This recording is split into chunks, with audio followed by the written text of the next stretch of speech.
In Audio and Commuter's Library is pleased to present H.G. Wells' collected science fiction, The Time Machine and Stories of the Unusual, Unabridged, written by H.G. Wells and read by Ralph Cosham.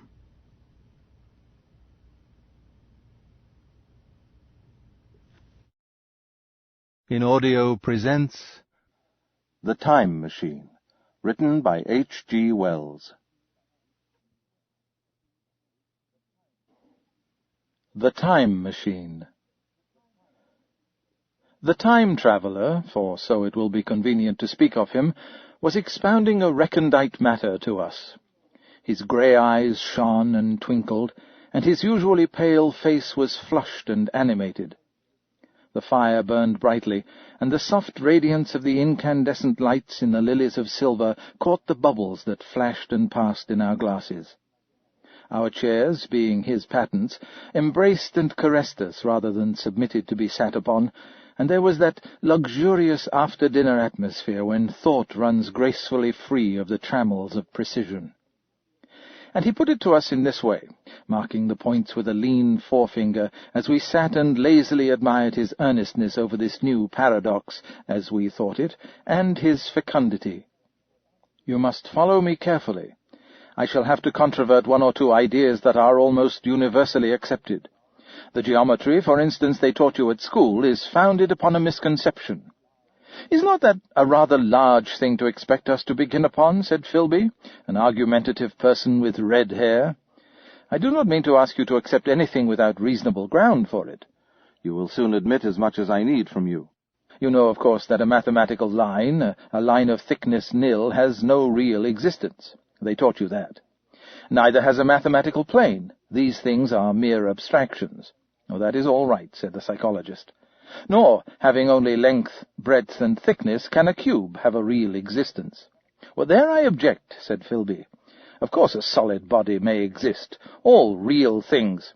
So most people think. But wait a moment. Can an instantaneous cube exist?" "Don't follow you," said Philby. "Can a cube that does not last for any time at all have a real existence?" Philby became pensive. "Clearly," the time-traveller proceeded, "any real body must have extension in 4 directions. It must have length, breadth, thickness, and duration. But through a natural infirmity of the flesh, which I will explain to you in a moment, we incline to overlook this fact. There are really 4 dimensions, 3 which we call the 3 planes of space, and a 4th, time. There is, however, a tendency to draw an unreal distinction between the former 3 dimensions and the latter, because it happens that our consciousness moves intermittently in one direction along the latter from the beginning to the end of our lives." "That," said a very young man, making spasmodic efforts to relight his cigar over the lamp, "that... very clear indeed.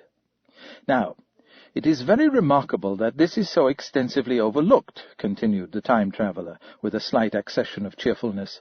"Really, this is what is meant by the 4th dimension, though some people who talk about the 4th dimension do not know they mean it. It is only another way of looking at time. There is no difference between time and any of the 3 dimensions of space, except that our consciousness moves along it. But some foolish people have got hold of the wrong side of that idea. You've all heard what they have to say about this 4th dimension." "I have not," said the provincial mayor. "It is simply this, that space, as our mathematicians have it, is spoken of as having 3 dimensions, which one may call length, breadth, and thickness, and is always definable by reference to 3 planes, each at right angles to the others. But some philosophical people have been asking why 3 dimensions particularly. Why not another direction at right angles to the other 3? And have even tried to construct a 4-dimensional geometry. Professor Simon Newcomb was expounding this to the New York Mathematical Society only a month or so ago. You know how, on a flat surface which has only 2 dimensions, we can represent a figure of a 3-dimensional solid, and similarly they think that by models of 3 dimensions they could represent one of 4, if they could master the perspective of the thing, see?" "I think so," murmured the provincial mayor, and knitting his brows he lapsed into an introspective state, his lips moving as one who repeats mystic words. "Yes, I think I see it now," he said, after some time, brightening in a quite transitory manner. Well, I do not mind telling you I have been at work upon this geometry of 4 dimensions for some time. Some of my results are curious. For instance, here is a portrait of a man at 8 years old, another at 15, another at 17, another at 23, and so on. All these are evidently sections, as it were 3-dimensional representations of his 4-dimensioned being, which is a fixed and unalterable thing. Scientific people, proceeded the time-traveller after the pause required for the proper assimilation of this, know very well that time is only a kind of space. Here is a popular scientific diagram, a weather record. This line I trace with my fingers shows the movement of the barometer. Yesterday it was so high, yesterday night it fell, then this morning it rose again, and so gently upward to here. Now, surely the mercury did not trace this line in any of the dimensions of space generally recognized. But certainly it traced such a line, and that line, therefore, we must conclude was along the time dimension. But, said the medical man, staring hard at a coal in the fire, if time is really only a 4th dimension of space, why is it, and why has it always been, regarded as something different? And why cannot we move in time as we move about in the other dimensions of space? The time-traveller smiled. Are you so sure we can move freely in space? Right and left we can go, backward and forward freely enough, and men have always done so. I admit we move freely in 2 dimensions. But how about up and down? Gravitation limits us there. Well, not exactly, said the medical man. There are balloons. But before the balloons, save for spasmodic jumping and the inequalities of the surface, man had no freedom of vertical movement. Oh, still, they could move a little up and down, said the medical man. Easier, far easier down than up. And you cannot move at all in time. You cannot get away from the present moment. My dear sir, that is just where you are wrong. That is just where the whole world has gone wrong. We are always getting away from the present moment. Our mental existences, which are immaterial and have no dimensions, are passing along the time dimensions with a uniform velocity from the cradle to the grave, just as we should travel down if we began our existence 50 miles above the earth's surface. But the great difficulty is this, interrupted the psychologist. You can move about in all directions of space, but you cannot move about in time. Well, that is the germ of my great discovery. But you are wrong to say that we cannot move about in time. For instance, if I am recalling an incident very vividly, I go back to the instant of its occurrence. I become absent-minded, as you say. I jump back for a moment. Of course, we have no means of staying back for any length of time, any more than a savage or an animal has of staying 6 feet above the ground. But a civilized man is better off than the savage in this respect. He can go up against gravitation in a balloon, and why should he not hope that ultimately he may be able to stop or accelerate his drift along the time dimension, or even turn about and travel the other way? Oh, this, began Philby, is all— Why not? Said the time-traveller. It's against reason, said Philby. What reason? Said the time-traveller. You can show black is white by argument, said Philby, but you will never convince me. Possibly not, said the time-traveller. But now you begin to see the object of my investigations into the geometry of 4 dimensions. Long ago I had a vague inkling of a machine— To travel through time, exclaimed the very young man, that shall travel indifferently in any direction of space and time as the driver determines. Philby contented himself with laughter. But I have experimental verification, said the time-traveller. It would be remarkably convenient for the historian, the psychologist suggested. One might travel back and verify the accepted account of the Battle of Hastings, for instance. Don't you think you would attract attention, said the medical man. Our ancestors had no great tolerance for anachronisms. One might get one's Greek from the very lips of Homer and Plato, the very young man thought. In which case they would certainly plough you for the little go. The German scholars have improved Greek so much. Well, then there is the future, said the very young man. Just think, one might invest all one's money, leave it to accumulated interest, and hurry on ahead. To discover a society, said I, erected on a strictly communistic basis. Of all the wild, extravagant theories, began the psychologist. Well, yes, so it seemed to me, and so I never talked of it until— Experimental verification, cried I. You are going to verify that? The experiment, cried Philby, who was getting brain-weary.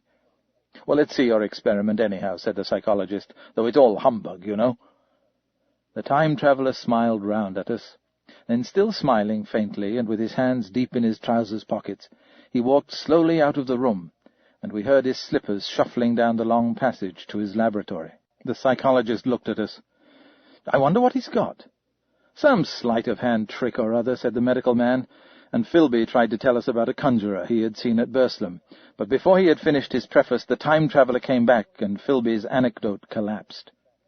The thing the time-traveller held in his hand was a glittering metallic framework, scarcely larger than a small clock, and very delicately made. There was ivory in it, and some transparent crystalline substance. And now I must be explicit, for this that follows, unless his explanation is to be accepted, is an absolutely unaccountable thing. He took one of the small octagonal tables that were scattered about the room, and set it in front of the fire, with 2 legs on the hearthrug. On this table he placed the mechanism. Then he drew up a chair and sat down. The only other object on the table was a small shaded lamp, the bright light of which fell full upon the model. There were also perhaps a dozen candles about, 2 in brass candlesticks upon the mantel, and several in sconces, so the room was brilliantly illuminated. I sat in a low armchair nearest the fire, and I drew this forward so as to be almost between the time-traveller and the fireplace. Philby sat behind him, looking over his shoulder. The medical man and the provincial mayor watched him in profile from the right, the psychologist from the left.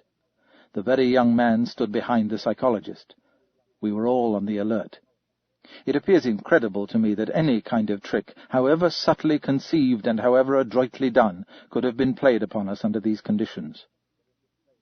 The time-traveller looked at us, and then at the mechanism. "Well," said the psychologist. "This little affair," said the time-traveller, resting his elbows upon the table and pressing his hands together above the apparatus, "is only a model. It is my plan for a machine to travel through time. You will notice that it looks singularly askew, and that there is an odd twinkling appearance about this bar, as though it was in some way unreal." He pointed to the part with his finger. "Also, here is one little white lever, and here is another." The medical man got out of his chair and peered into the thing. "It's beautifully made," he said. "It took 2 years to make," retorted the time-traveller. Then, when we had all imitated the action of the medical man, he said, "Now, I want you clearly to understand that this lever, being pressed over, sends the machine gliding into the future, and this other reverses the motion. This saddle represents the seat of a time-traveller. Presently I am going to press the lever, and off the machine will go. It will vanish, pass into future time, and disappear. Have a good look at the thing. Look at the table, too, and satisfy yourselves there is no trickery. I don't want to waste this model and then be told I'm a quack." There was a minute's pause, perhaps. The psychologist seemed about to speak to me, but changed his mind. Then the time-traveller put forth his fingers towards the lever. "No," he said suddenly, "lend me your hand." And turning to the psychologist, he took that individual's hand in his own and told him to put out his forefinger. So that it was the psychologist himself who sent forth the model time machine on its interminable voyage. We all saw the lever turn. I am absolutely certain there was no trickery. There was a breath of wind, and the lamp flame jumped. One of the candles on the mantel was blown out, and the little machine suddenly swung round, became indistinct, was seen as a ghost for a second perhaps, as an eddy of faintly glittering brass and ivory, and it was gone. Vanished. Save for the lamp, the table was bare. Everyone was silent for a minute. Then Philby said he was damned. The psychologist recovered from his stupor and suddenly looked under the table. At that the time-traveller laughed cheerfully. "Well," he said, with a reminiscence of the psychologist. Then, getting up, he went to the tobacco jar on the mantel, and with his back to us began to fill his pipe. We stared at each other. "Look here," said the medical man, "are you in earnest about this? Do you seriously believe that that machine has travelled into time?" "Certainly," said the time-traveller, stooping to light a spill at the fire. Then he turned, lighting his pipe, to look at the psychologist's face. The psychologist, to show that he was not unhinged, helped himself to a cigar and tried to light it uncut. "What is more, I have a big machine nearly finished in there," he indicated the laboratory, "and when that is put together I mean to have a journey on my own account." "You mean to say that that machine has travelled into the future," said Philby. "Into the future or the past? I don't for certain know which." After an interval, the psychologist had an inspiration. "It must have gone into the past if it has gone anywhere," he said. "Why?" said the time-traveller. "Because I presume that it has not moved in space, and if it travelled into the future it would still be here all this time, since it must have travelled through this time." "But," said I, "if it travelled into the past, it would have been visible when we came first into this room, and last Thursday when we were here, and the Thursday before that, and so forth." "Serious objections," remarked the provincial mayor with an air of impartiality, turning towards the time-traveller. "Not a bit," said the time-traveller, and, to the psychologist, "You think you can explain that? It's presentation below the threshold, you know, diluted presentation." "Of course," said the psychologist, and reassured us. "That's a simple point of psychology. I should have thought of it. It's plain enough and helps the paradox delightfully. We cannot see it, nor can we appreciate this machine any more than we can the spoke of a wheel spinning or the bullet flying through the air. If it is travelling through time 50 times or 100 times faster than we are, if it gets through a minute while we get through a second, the impression it creates will, of course, be only 1/50th or 100th of what it would make if it were not travelling in time. So that's plain enough." He passed his hand through the space in which the machine had been. "You see," he said, laughing. We sat and stared at the vacant table for a minute or so. Then the time-traveller asked us what we thought of it all. "It sounds plausible enough tonight," said the medical man, "but wait until tomorrow. Wait for the common sense of the morning." "Would you like to see the time machine itself?" asked the time-traveller. And therewith, taking the lamp in his hand, he led the way down the long, draughty corridor to his laboratory. I remember vividly the flickering light, his queer, broad head in silhouette, the dance of the shadows, how we all followed him, puzzled but incredulous, and how there, in the laboratory, we beheld a larger edition of the little mechanism which we had seen vanish from before our eyes. Parts were of nickel, parts of ivory, parts had certainly been filed or sawn out of rock crystal. The thing was generally complete, but the twisted crystalline bars lay unfinished upon the bench beside some sheets of drawings, and I took one up for a better look at it. Quartz, it seemed to be. "Look here," said the medical man, "are you perfectly serious? Or is this a trick, like that ghost you showed us last Christmas?" "Upon that machine," said the time-traveller, holding the lamp aloft, "I intend to explore time. Is that plain? I was never more serious in my life." None of us quite knew how to take it. I caught Philby's eye over the shoulder of the medical man, and he winked at me solemnly. I think that at the time none of us quite believed in the time machine. The fact is, the time-traveller was one of those men who are too clever to be believed. You never felt that you saw all round him. You always suspected some subtle reserve, some ingenuity in ambush behind his lucid frankness. Had Philby shown the model and explained the matter in the time-traveller's words, we should have shown him far less scepticism, for we should have perceived his motives. A pork-butcher could understand Philby. But the time-traveller had more than a touch of whim among his elements, and we distrusted him.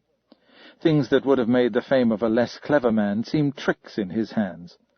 It is a mistake to do things too easily. The serious people who took him seriously never felt quite sure of his deportment. They were somehow aware that trusting their reputations for judgment with him was like furnishing a nursery with eggshell china. So I don't think any of us said very much about time-travelling in the interval between that Thursday and the next, though its odd potentialities ran, no doubt, in most of our minds.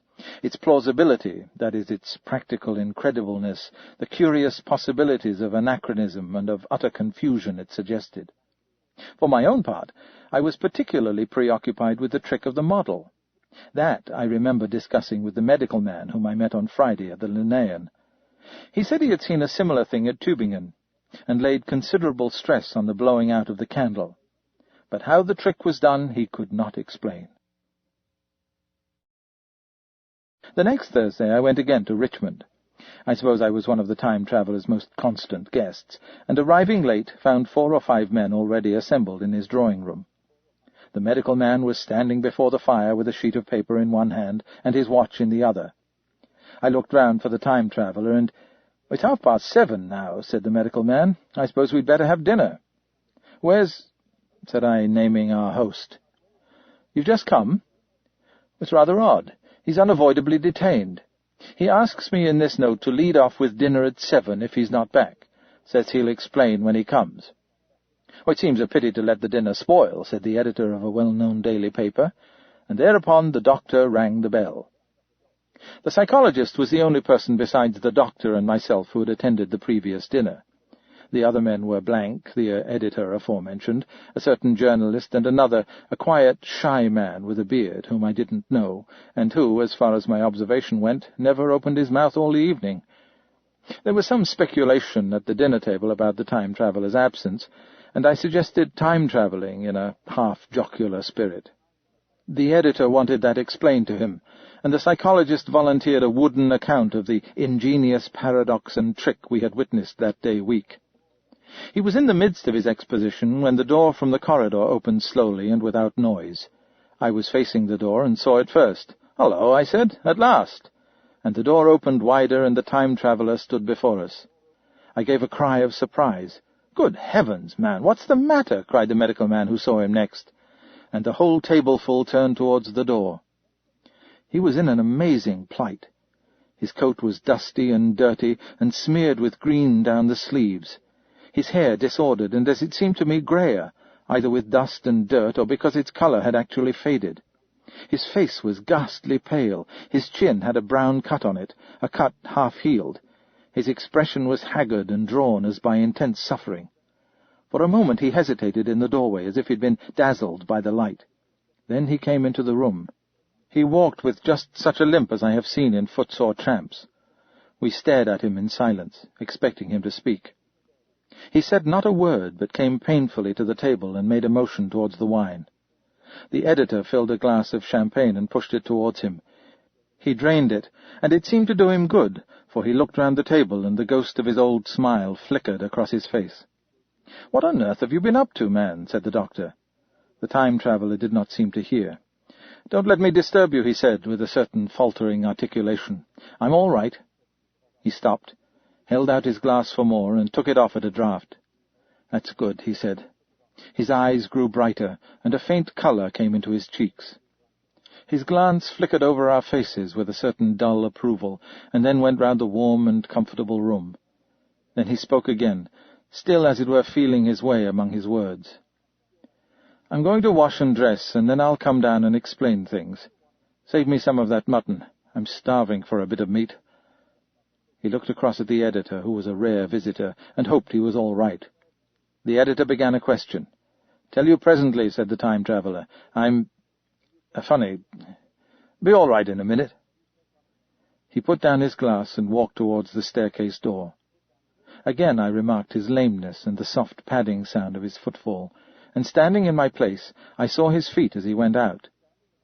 He had nothing on them but a pair of tattered, blood-stained socks. Then the door closed upon him.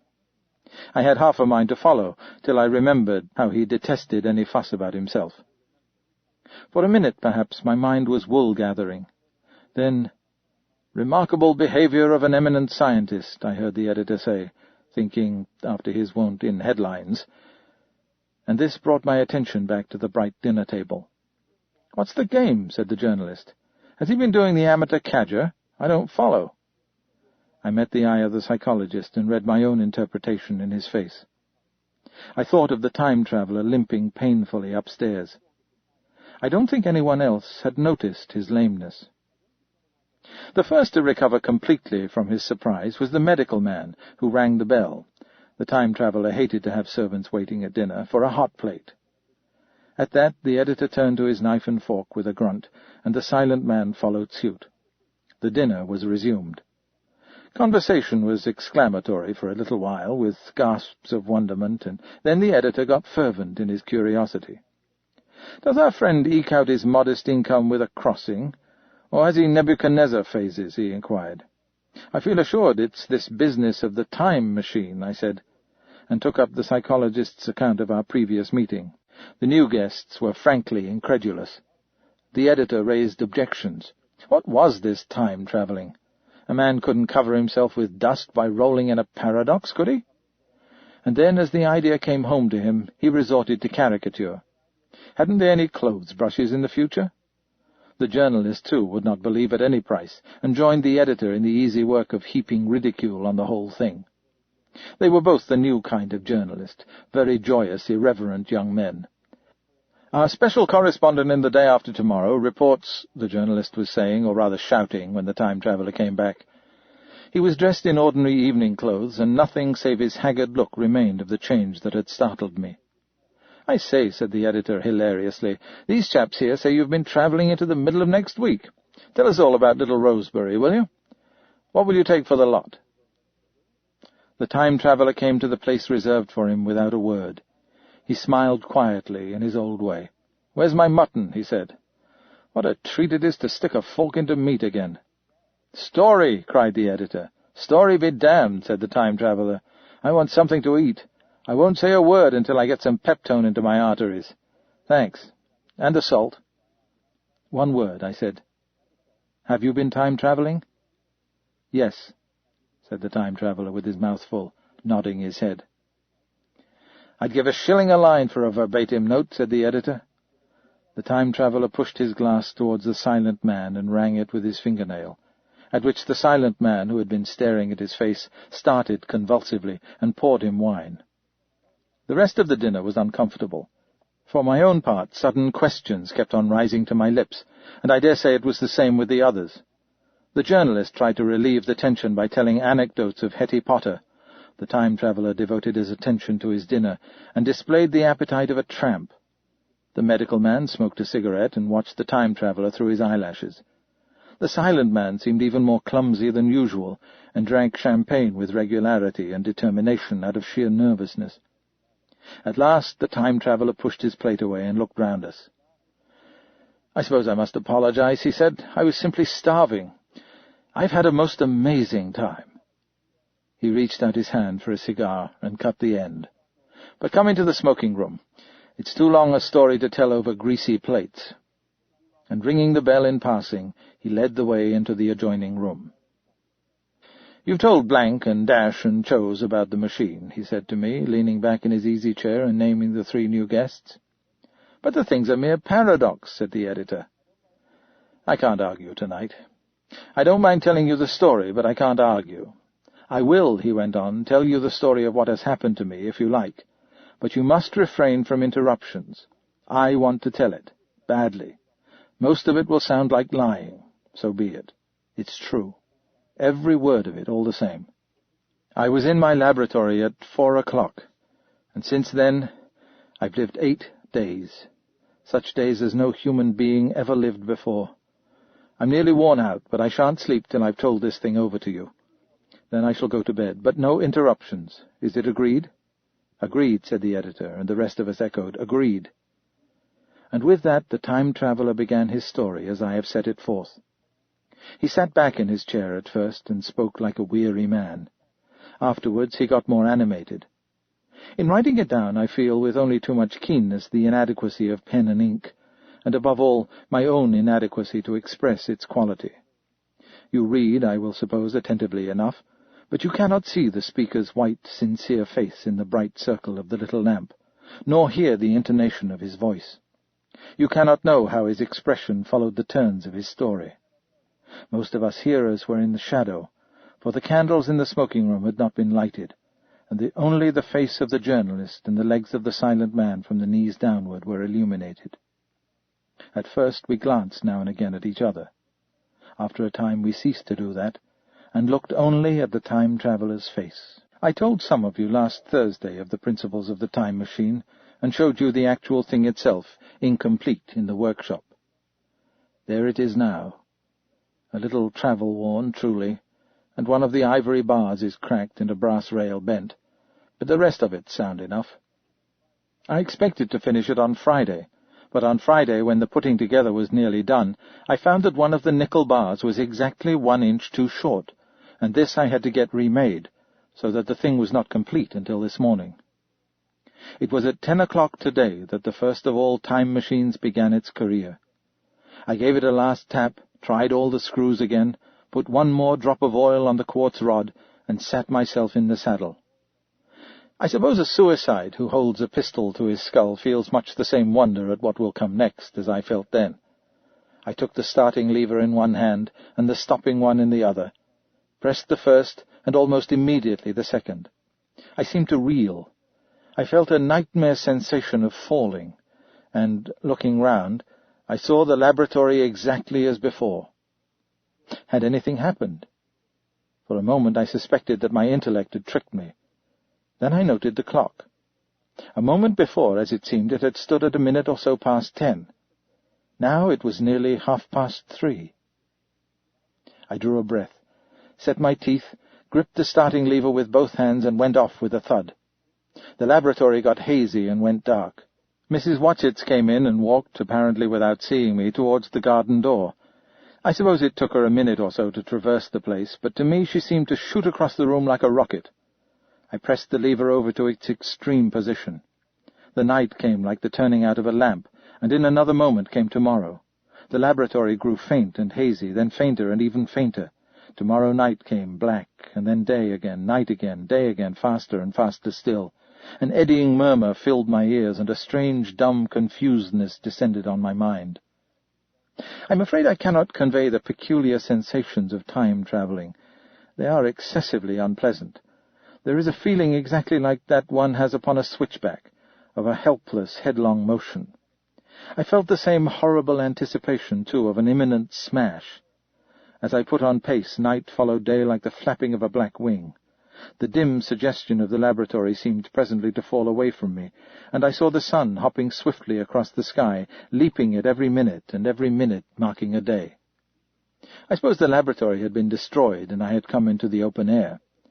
I had a dim impression of scaffolding, but I was already going too fast to be conscious of any moving things. The slowest snail that ever crawled dashed by too fast for me. The twinkling succession of darkness and light was excessively painful to the eye. Then, in the intermittent darknesses, I saw the moon spinning swiftly through her quarters, from new to full, and had a faint glimpse of the circling stars. Presently, as I went on, still gaining velocity, the palpitation of night and day merged into one continuous greyness. The sky took on a wonderful deepness of blue, a splendid, luminous colour like that of early twilight. The jerking sun became a streak of fire, a brilliant arch in space. The moon a fainter, fluctuating band, and I could see nothing of the stars save now and then a brighter circle flickering in the blue. The landscape was misty and vague. I was still on the hillside upon which this house now stands, and the shoulder rose above me grey and dim.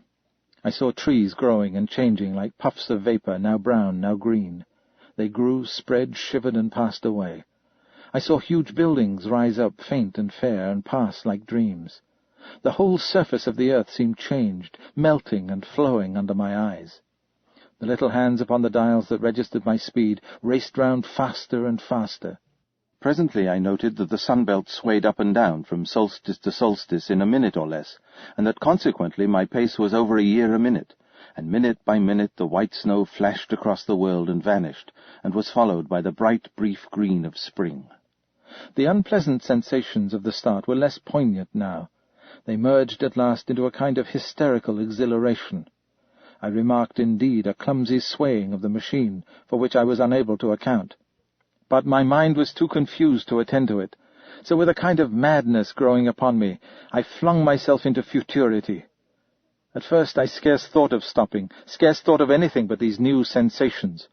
But presently a fresh series of impressions grew up in my mind, a certain curiosity, and therewith a certain dread, until at last they took complete possession of me. What strange developments of humanity, what wonderful advances upon our rudimentary civilization, I thought, might not appear when I came to look nearly into the dim, elusive world that raced and fluctuated before my eyes. I saw great and splendid architecture rising about me, more massive than any buildings of our own time, and yet, as it seemed, built of glimmer and mist. I saw a richer green flow up the hillside, and remain there without any wintry intermission. Even through the veil of my confusion the earth seemed very fair, and so my mind came round to the business of stopping. The peculiar risk lay in the possibility of my finding some substance in the space which I, or the machine, occupied. So long as I travelled at a high velocity through time, this scarcely mattered. I was, so to speak, attenuated, was slipping like a vapour through the interstices of intervening substances. But to come to a stop involved the jamming of myself, molecule by molecule, into whatever lay in my way, meant bringing my atoms into such intimate contact with those of the obstacle that a profound chemical reaction, possibly a far-reaching explosion, would result, and blow myself and my apparatus out of all possible dimensions into the unknown. This possibility had occurred to me again and again while I was making the machine, but then I had cheerfully accepted it as an unavoidable risk, one of the risks a man has got to take. Well, now the risk was inevitable, I no longer saw it in the same cheerful light. The fact is that, insensibly, the absolute strangeness of everything, the sickly jarring and swaying of the machine, above all the feeling of prolonged falling, had absolutely upset my nerve. I told myself that I could never stop, and with a gust of petulance I resolved to stop forthwith. Like an impatient fool, I lugged over the lever, and incontinently the thing went reeling over, and I was flung headlong through the air. There was the sound of a clap of thunder in my ears. I may have been stunned for a moment. A pitiless hail was hissing round me, and I was sitting on soft turf in front of the overset machine. Everything still seemed grey, but presently I remarked that the confusion in my ears was gone. I looked round me. I was on what seemed to be a little lawn in a garden, surrounded by rhododendron bushes, and I noticed that their mauve and purple blossoms were dropping in a shower under the beating of the hailstones. The rebounding, dancing hail hung in a cloud over the machine, and drove along the ground like smoke. In a moment I was wet to the skin. "Fine hospitality," said I to a man who has travelled innumerable years to see you. Presently I thought what a fool I was to get wet. I stood up and looked round me. A colossal figure, carved apparently in some white stone, loomed indistinctly beyond the rhododendrons through the hazy downpour. But all else of the world was invisible. My sensations would be hard to describe.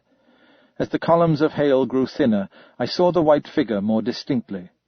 It was very large, for a silver birch tree touched its shoulder. It was of white marble, in shape something like a winged sphinx, but the wings, instead of being carried vertically at the sides, were spread so that it seemed to hover. The pedestal, it appeared to me, was of bronze, and was thick with verdigris. It chanced that the face was towards me. The sightless eyes seemed to watch me. There was the faint shadow of a smile on the lips. It was greatly weather-worn, and that imparted an unpleasant suggestion of disease. I stood looking at it for a little space, half a minute perhaps, or half an hour. It seemed to advance and to recede as the hail drove before it denser or thinner. At last I tore my eyes from it for a moment, and saw that the hail curtain had worn threadbare, and that the sky was lightening with the promise of the sun. I looked up again at the crouching white shape, and the full temerity of my voyage came suddenly upon me. What might appear when that hazy curtain was altogether withdrawn? What might not have happened to men? What if cruelty had grown into a common passion? What if, in this interval, the race had lost its manliness, and had developed into something inhuman, unsympathetic, and overwhelmingly powerful? I might seem some old-world savage animal, only the more dreadful and disgusting for our common likeness, a foul creature to be incontinently slain. Already I saw other vast shapes, huge buildings with intricate parapets and tall columns, with a wooded hillside dimly creeping in upon me through the lessening storm. I was seized with a panic fear. I turned frantically to the time machine and strove hard to readjust it. As I did so, the shafts of the sun smote through the thunderstorm. The grey downpour was swept aside and vanished like the trailing garments of a ghost.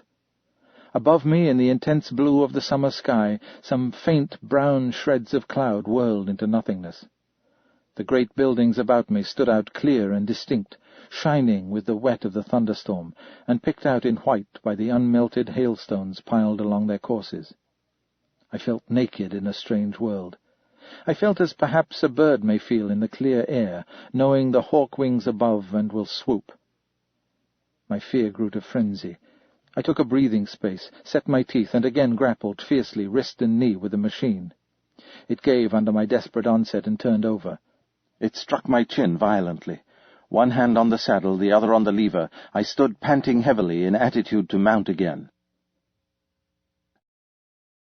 But with this recovery of a prompt retreat, my courage recovered. I looked more curiously and less fearfully at this world of the remote future. In a circular opening high up in the wall of the nearer house, I saw a group of figures clad in rich, soft robes. They had seen me, and their faces were directed towards me. Then I heard voices approaching me. Coming through the bushes by the white sphinx were the heads and shoulders of men running. One of these emerged in a pathway leading straight to the little lawn upon which I stood with my machine. He was a slight creature, perhaps 4 feet high, clad in a purple tunic, girdled at the waist with a leather belt. Sandals or buskins, I could not clearly distinguish which, were on his feet. His legs were bare to the knees, and his head was bare. Noticing that, I noticed for the first time how warm the air was. He struck me as being a very beautiful and graceful creature, but indescribably frail. His flushed face reminded me of the more beautiful kind of consumptive, that hectic beauty of which we used to hear so much. At the sight of him, I suddenly regained confidence. I took my hands from the machine. In another moment we were standing face to face, I and this fragile thing out of futurity. He came straight up to me and laughed into my eyes. The absence from his bearing of any sign of fear struck me at once. Then he turned to the 2 others who were following him, and spoke to them in a strange and very sweet and liquid tongue. There were others coming, and presently a little group of perhaps 8 or 10 of these exquisite creatures were about me. One of them addressed me. It came into my head, oddly enough, that my voice was too harsh and deep for them. So I shook my head, and, pointing to my ears, shook it again. He came a step forward, hesitated, and then touched my hand. Then I felt other soft little tentacles upon my back and shoulders. They wanted to make sure I was real. There was nothing in this at all alarming. Indeed, there was something in these pretty little people that inspired confidence, a graceful gentleness, a certain childlike ease. And besides, they looked so frail that I could fancy myself flinging the whole dozen of them about like ninepins. But I made a sudden motion to warn them when I saw their little pink hands feeling at the time machine. Happily then, when it was not too late, I thought of a danger I had hitherto forgotten, and reaching over the bars of the machine, I unscrewed the little levers that would set it in motion, and put these in my pocket. Then I turned again to see what I could do in the way of communication. And then, looking more nearly into their features, I saw some further peculiarities in their Dresden china type of prettiness. Their hair, which was uniformly curly, came to a sharp end at the neck and cheek. There was not the faintest suggestion of it on the face, and their ears were singularly minute. The mouths were small, with bright red, rather thin lips, and the little chins ran to a point. Their eyes were large and mild, and, this may seem egotism on my part, I fancied even then that there was a certain lack of the interest I might have expected in them. As they made no effort to communicate with me, but simply stood round me smiling and speaking in soft, cooing notes to each other, I began the conversation. I pointed to the time machine and to myself. Then, hesitating for a moment how to express time, I pointed to the sun. At once a quaintly pretty little figure in checkered purple and white followed my gesture, and then astonished me by imitating the sound of thunder. For a moment I was staggered, though the import of his gesture was plain enough. The question had come into my mind abruptly. Were these creatures fools? You may hardly understand how it took me. You see, I had always anticipated that the people of the year 802,000-odd would be incredibly in front of us in knowledge, art, everything. Then one of them suddenly asked me a question that showed him to be on the intellectual level of one of our 5-year-old children. Asked me, in fact, if I had come from the sun in a thunderstorm. It let loose the judgment I had suspended upon their clothes, their frail, light limbs and fragile features. A flow of disappointment rushed across my mind. For a moment I felt that I had built the time machine in vain. I nodded, pointed to the sun, and gave them such a vivid rendering of a thunderclap as startled them. They all withdrew a pace or so and bowed. Then came one laughing towards me, carrying a chain of beautiful flowers, altogether new to me, and put it about my neck. The idea was received with melodious applause, and presently they were all running to and fro for flowers, and laughingly flinging them upon me until I was almost smothered with blossom. You, who have never seen the like, can scarcely imagine what delicate and wonderful flowers countless years of culture had created. Then someone suggested that their plaything should be exhibited in the nearest building, and so I was led past the sphinx of white marble, which had seemed to watch me all the while with a smile at my astonishment, towards a vast grey edifice of fretted stone. As I went with them, the memory of my confident anticipations of a profoundly grave and intellectual posterity came, with irresistible merriment, to my mind. The building had a huge entry, and was altogether of colossal dimensions. I was naturally most occupied with the growing crowd of little people, and with the big open portals that yawned before me, shadowy and mysterious. My general impression of the world I saw over their heads was of a tangled waste of beautiful bushes and flowers, a long neglected and yet weedless garden. I saw a number of tall spikes of strange white flowers, measuring a foot perhaps across the spread of the waxen petals. They grew scattered, as if wild, among the variegated shrubs, but, as I say, I did not examine them closely at this time. The time machine was left deserted on the turf among the rhododendrons. The arch of the doorway was richly carved, but naturally I did not observe the carving very narrowly, though I fancied I saw suggestions of old Phoenician decorations as I passed through, and it struck me that they were very badly broken and weather-worn. Several more brightly clad people met me in the doorway, and so we entered, I, dressed in dingy 19th-century garments, looking grotesque enough, garlanded with flowers, and surrounded by an eddying mass of bright, soft-coloured robes and shining white limbs, in a melodious whirl of laughter and laughing speech. The big doorway opened into a proportionately great hall hung with brown. The roof was in shadow, and the windows, partially glazed with coloured glass and partially unglazed, admitted a tempered light. The floor was made up of huge blocks of some very hard white metal, not plates nor slabs, blocks, and it was so much worn, as I judged by the going to and fro of past generations, as to be deeply channelled along the more frequented ways. Transverse to the length were innumerable tables made of slabs of polished stone, raised perhaps a foot from the floor, and upon these were heaps of fruits. Some I recognized as a kind of hypertrophied raspberry and orange, but for the most part they were strange. Between the tables was scattered a great number of cushions. Upon these my conductors seated themselves, signing for me to do likewise. With a pretty absence of ceremony, they began to eat the fruit with their hands, flinging peel and stalks and so forth into the round openings in the sides of the tables. I was not loath to follow their example, for I felt thirsty and hungry. As I did so, I surveyed the hall at my leisure. And perhaps the thing that struck me most was its dilapidated look. The stained-glass windows, which displayed only a geometrical pattern, were broken in many places, and the curtains that hung across the lower end were thick with dust. And it caught my eye that the corner of the marble table near me was fractured. Nevertheless, the general effect was extremely rich and picturesque. There were perhaps a couple of 100 people dining in the hall, and most of them, seated as near to me as they could come, were watching me with interest, their little eyes shining over the fruit they were eating. All were clad in the same soft and yet strong, silky material. Fruit, by the by, was all their diet. These people of the remote future were strict vegetarians, and while I was with them, in spite of some carnal cravings, I had to be frugivorous also. Indeed, I found afterwards that horses, cattle, sheep, dogs had followed the ichthyosaurus into extinction. But the fruits were very delightful. One, in particular, that seemed to be in season all the time I was there, a flowery thing in a 3-sided husk, was especially good, and I made it my staple. At first I was puzzled by all these strange fruits, and by the strange flowers I saw, but later I began to perceive their import. However, I am telling you of my fruit dinner in the distant future now.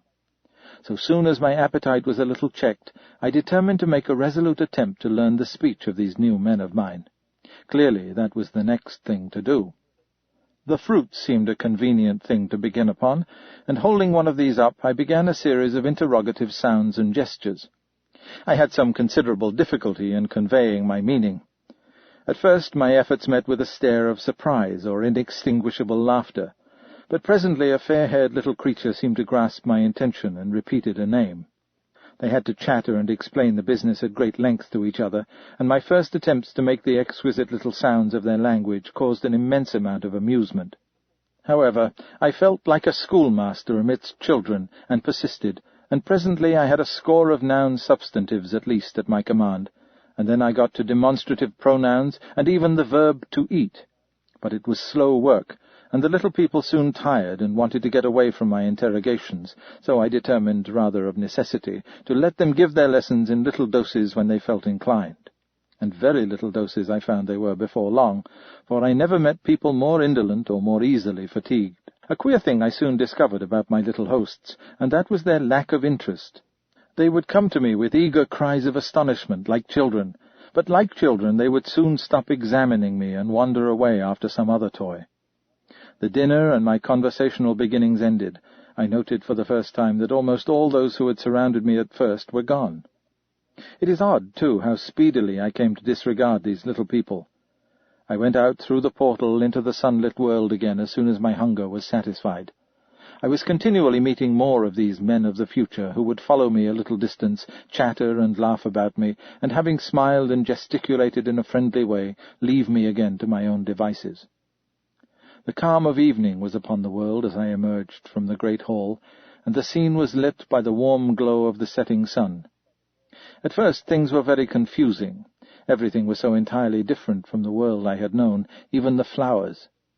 The big building I had left was situated on the slope of a broad river valley, but the Thames had shifted perhaps a mile from its present position. I resolved to mount to the summit of a crest perhaps a mile and a half away, from which I could get a wider view of this our planet in the year 802,701 A.D. For that, I should explain, was the date the little dials of my machine recorded.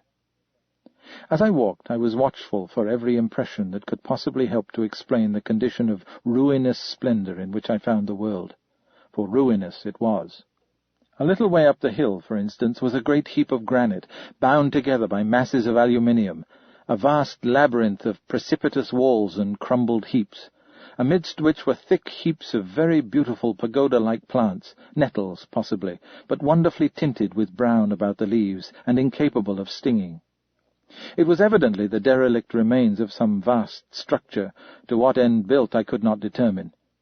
It was here that I was destined at a later date to have a very strange experience, the first intimation of a still stranger discovery, but of that I will speak in its proper place. Looking round with a sudden thought from a terrace on which I rested for a while, I realized that there were no small houses to be seen. Apparently the single house, and possibly even the household, had vanished. Here and there among the greenery were palace-like buildings, but the house and the cottage, which formed such characteristic features of our English landscape, had disappeared. Communism, said I to myself. And on the heels of that came another thought. I looked at the half-dozen little figures that were following me.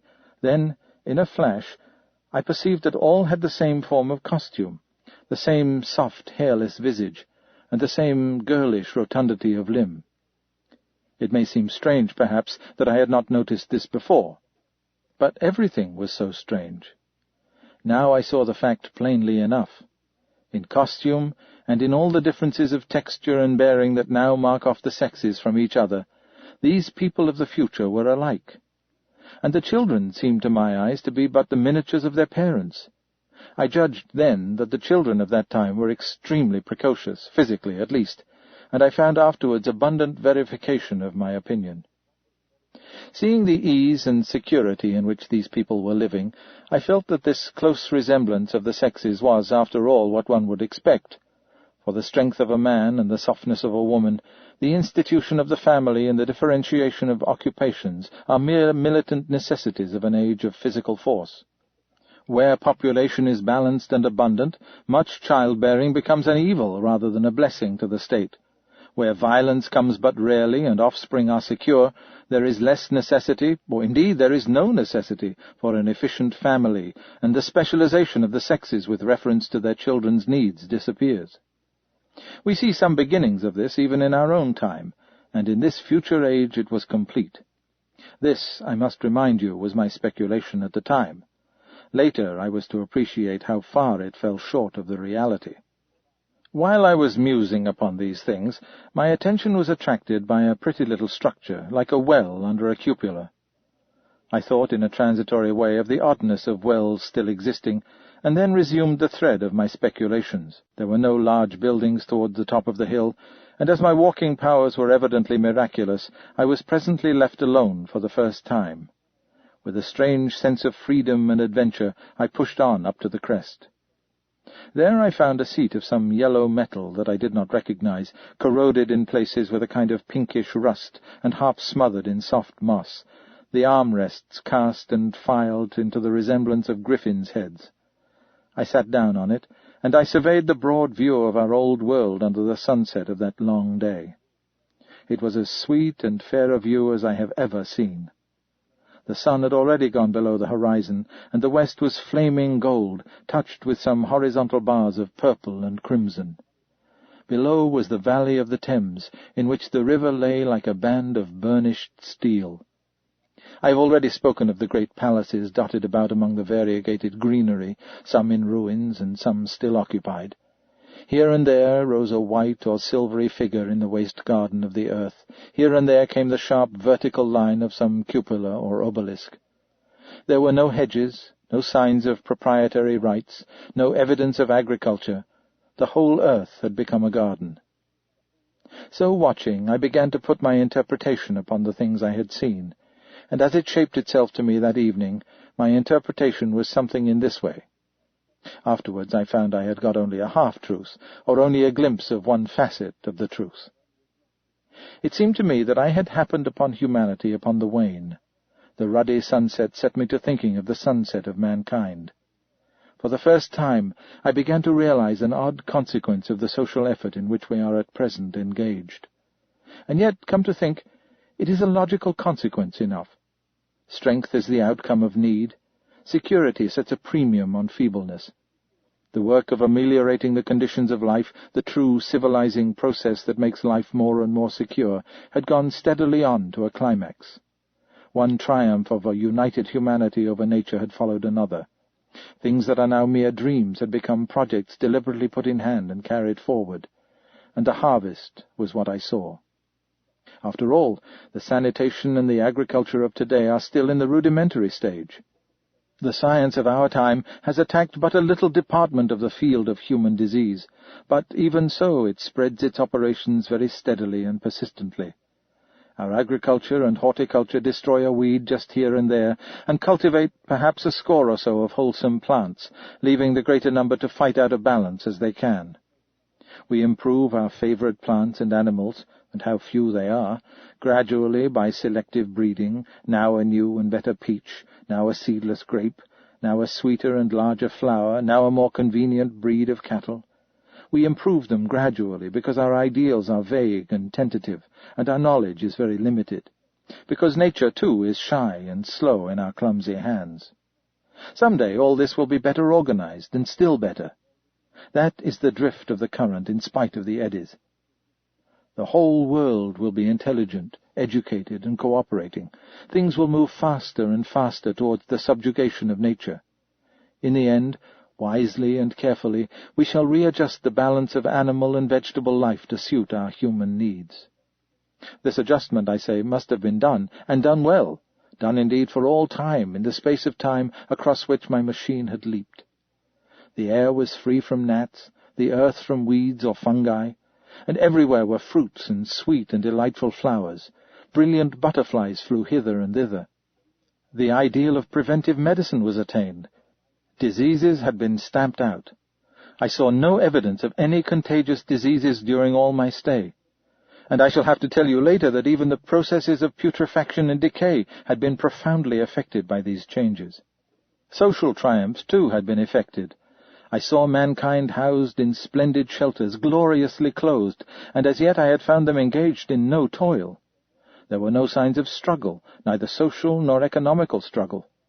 The shop, the advertisement, traffic, all that commerce which constitutes the body of our world was gone.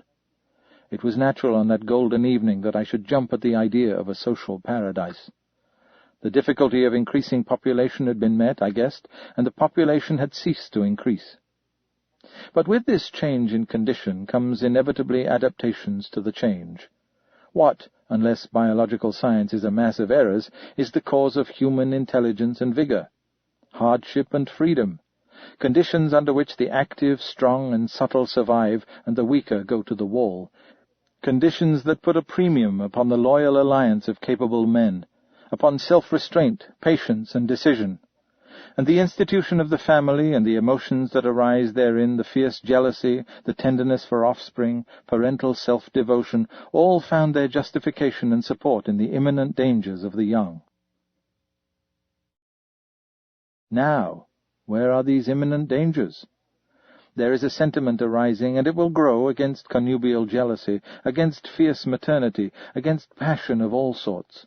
Unnecessary things now, and things that make us uncomfortable, savage survivals, discords in a refined and pleasant life. I thought of the physical slightness of the people, their lack of intelligence, and those big, abundant ruins, and it strengthened my belief in a perfect conquest of nature. For after the battle comes quiet. Humanity had been strong, energetic, and intelligent, and had used all its abundant vitality to alter the conditions under which it lived. And now came the reaction of the altered conditions. Under the new conditions of perfect comfort and security, that restless energy that with us is strength would become weakness. Even in our own time, certain tendencies and desires, once necessary to survival, are a constant source of failure. Physical courage and the love of battle, for instance, are no great help, may even be hindrances to a civilized man. And in a state of physical balance and security, power, intellectual as well as physical, would be out of place. For countless years, I judged, there had been no danger of war or solitary violence, no danger from wild beasts, no wasting disease to require strength of constitution, no need of toil. For such a life, what we should call the weak are as well equipped as the strong, are indeed no longer weak. Better equipped indeed they are, for the strong would be fretted by an energy for which there was no outlet. No doubt the exquisite beauty of the buildings I saw was the outcome of the last surgings of the now purposeless energy of mankind, before it settled down into perfect harmony with the conditions under which it lived, the flourish of that triumph which began the last great peace. This has ever been the fate of energy and security. It takes to art and to eroticism, and then come languor and decay. Even this artistic impetus would at last die away, had almost died in the time I saw. To adorn themselves with flowers, to dance, to sing in the sunlight, so much was left of the artistic spirit, and no more. Even that would fade in the end into a contented inactivity.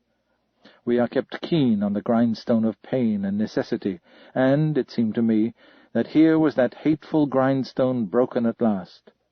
As I stood there in the gathering dark, I thought that in this simple explanation I had mastered the problem of the world, mastered the whole secret of these delicious people. Possibly the checks they had devised for the increase of population had succeeded too well, and their numbers had rather diminished than kept stationary. That would account for the abandoned ruins. Very simple was my explanation, and plausible enough, as most wrong theories are. As I stood there musing over this too-perfect triumph of man, the full moon, yellow and gibbous, came up out of an overflow of silver light in the northeast. The bright little figures ceased to move about below, a noiseless owl flitted by, and I shivered with the chill of the night. I determined to descend and find where I could sleep. I looked for the building I knew. Then my eye travelled along to the figure of the white sphinx upon the pedestal of bronze, growing distinct as the light of the rising moon grew brighter. I could see the silver birch against it. There was the tangle of rhododendron bushes, black in the pale light, and there was the little lawn. I looked at the lawn again.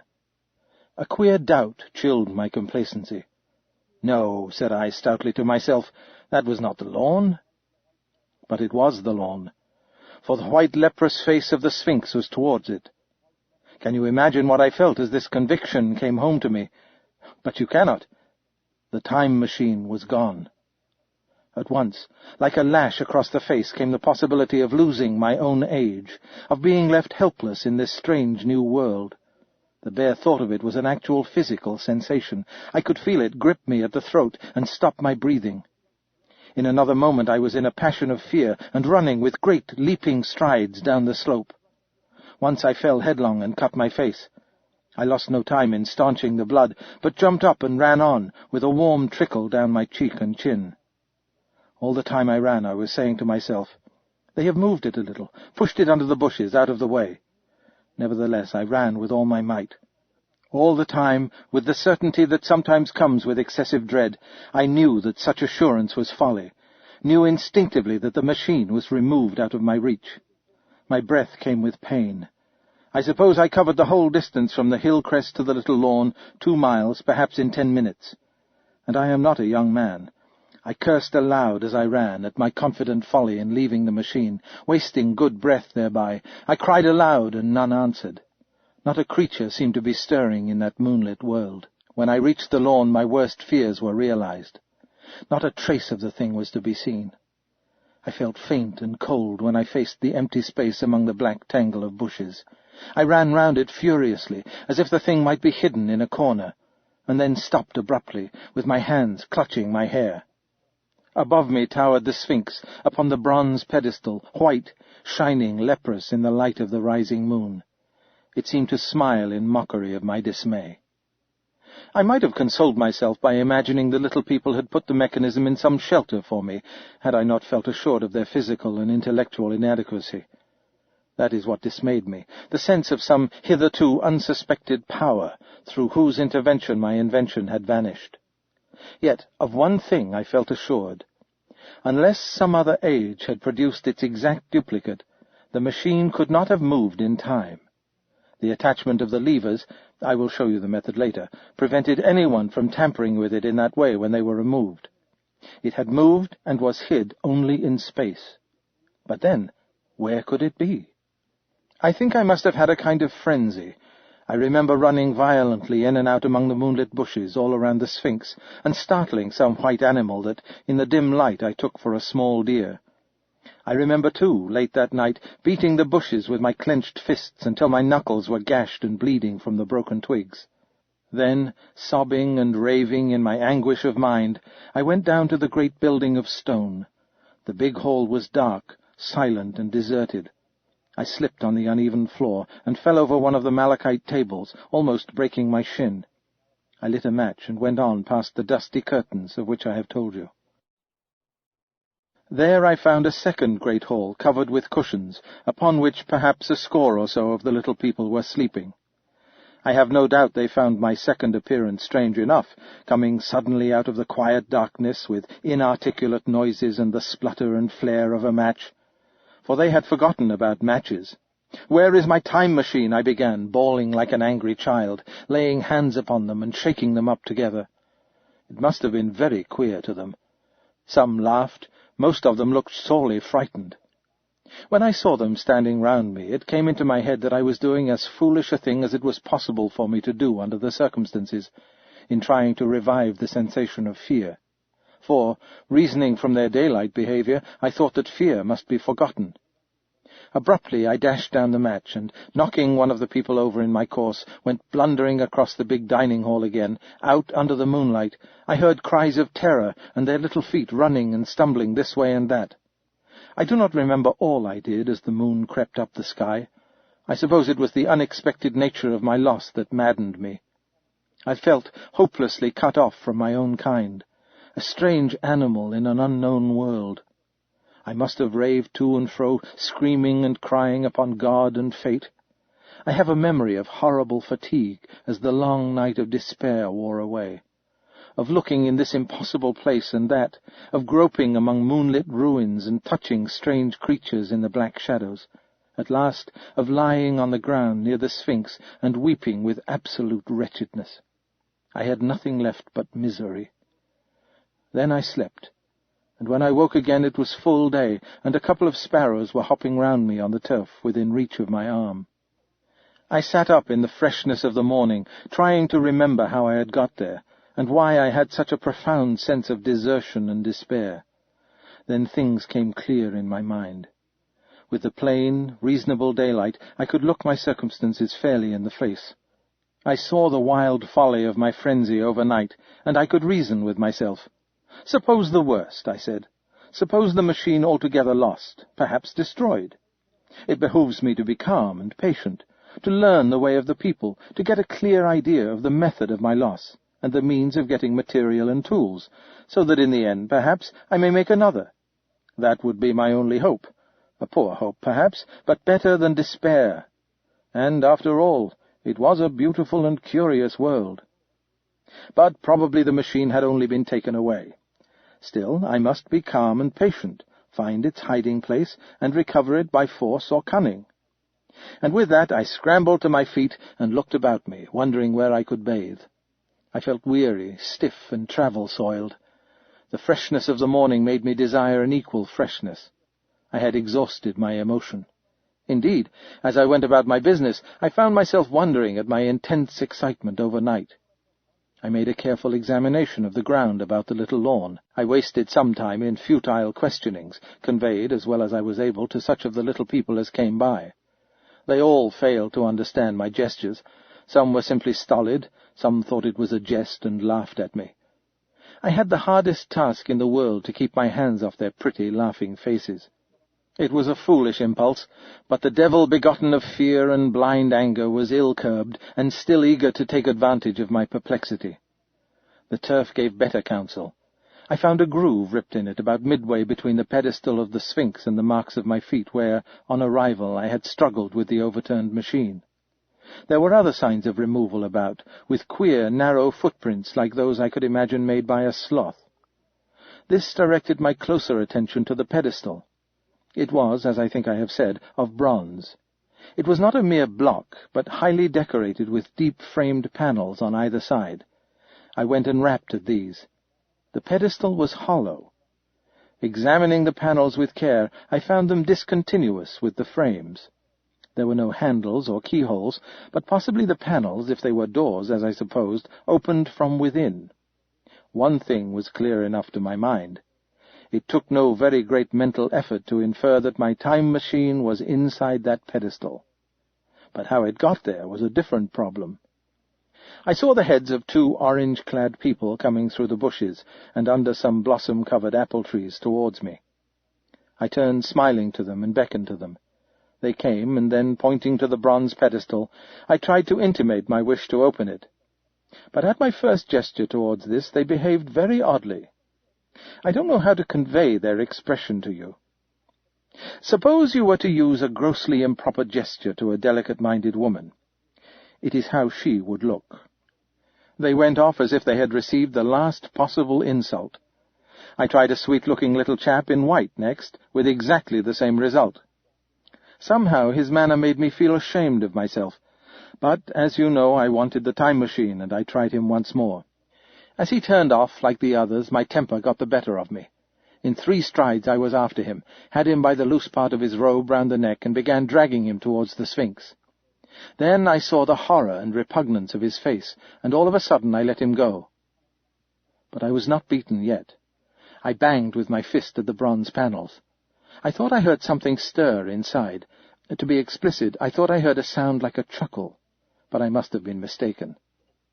Then I got a big pebble from the river and came and hammered till I had flattened a coil in the decorations, and the verdigris came off in powdery flakes.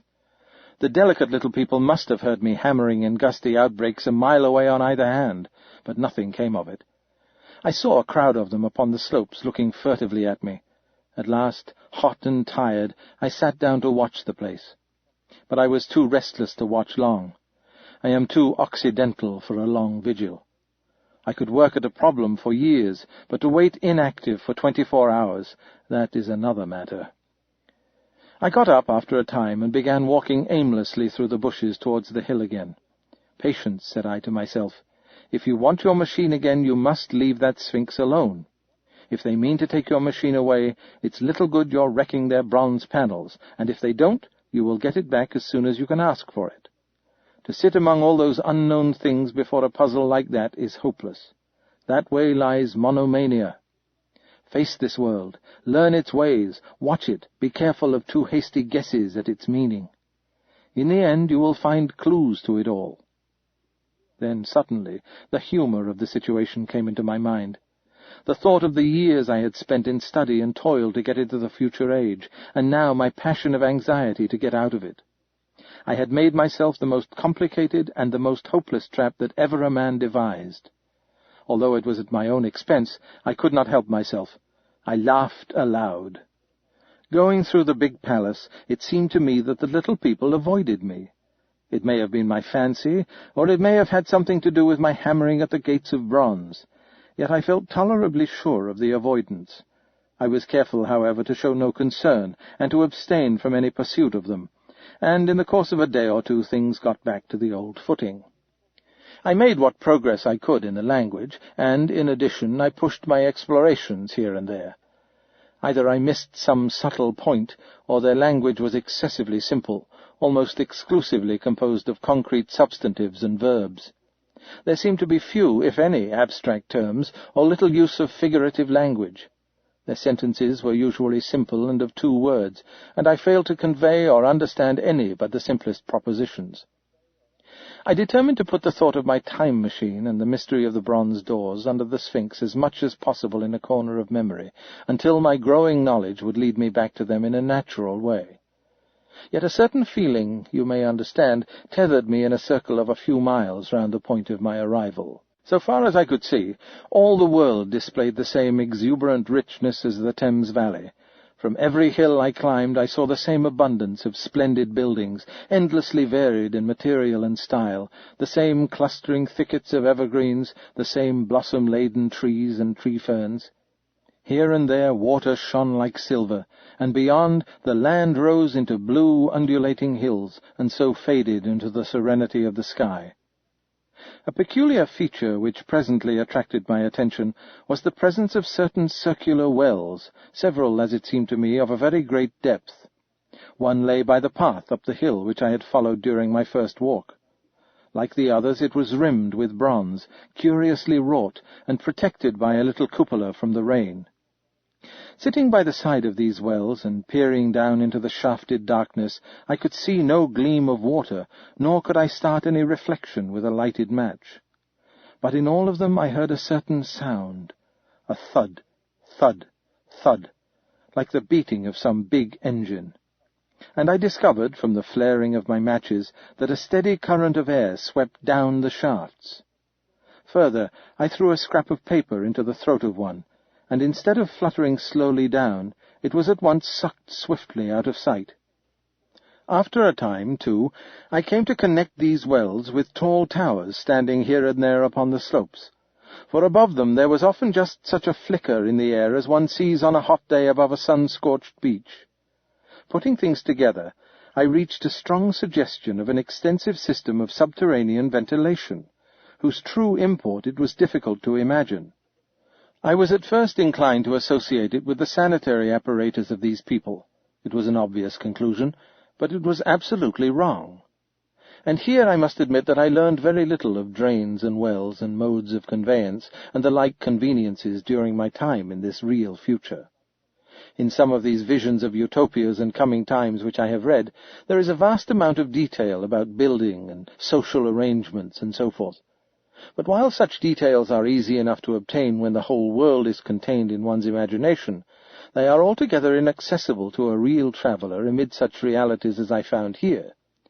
Conceive the tale of London, which a Negro fresh from Central Africa would take back to his tribe. What would he know of railway companies, of social movements, of telephone and telegraph wires, of the parcels delivery company and postal orders and the like? Yet we, at least, should be willing enough to explain these things to him.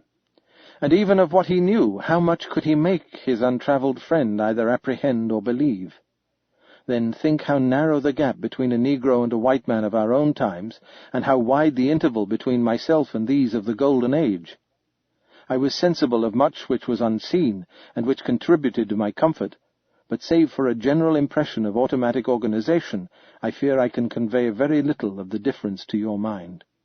In the matter of sepulture, for instance, I could see no signs of crematoria or anything suggestive of tombs, but it occurred to me that possibly there might be cemeteries or crematoria somewhere beyond the range of my explorings.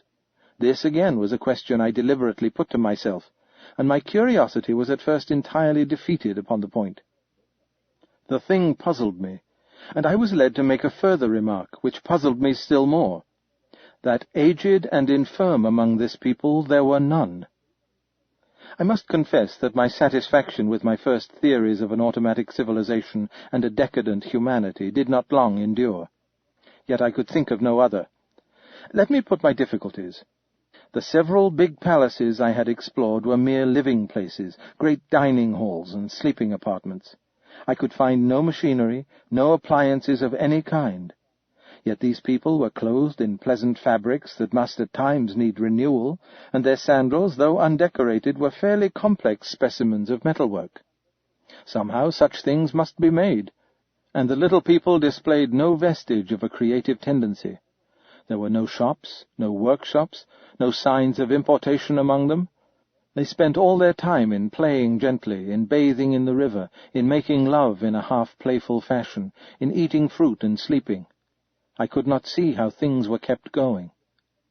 Then again, about the time machine, something, I knew not what, had taken it into the hollow pedestal of the White Sphinx. Why? For the life of me I could not imagine. Those waterless wells, too, those flickering pillars. I felt I lacked a clue. I felt... how shall I put it? Suppose you found an inscription with sentences here and there in excellent plain English, and interpolated therewith others made up of words, of letters even, absolutely unknown to you. Well, on the third day of my visit, that was how the world of 802,701 presented itself to me.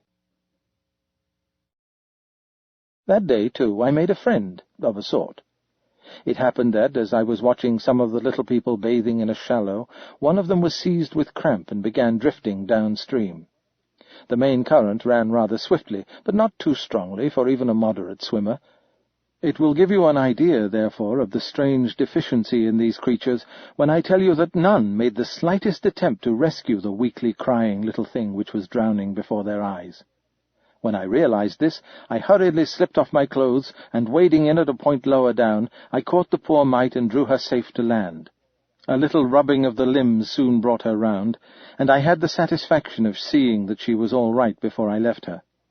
I had got to such a low estimate of her kind that I did not expect any gratitude from her. In that, however, I was wrong. This happened in the morning.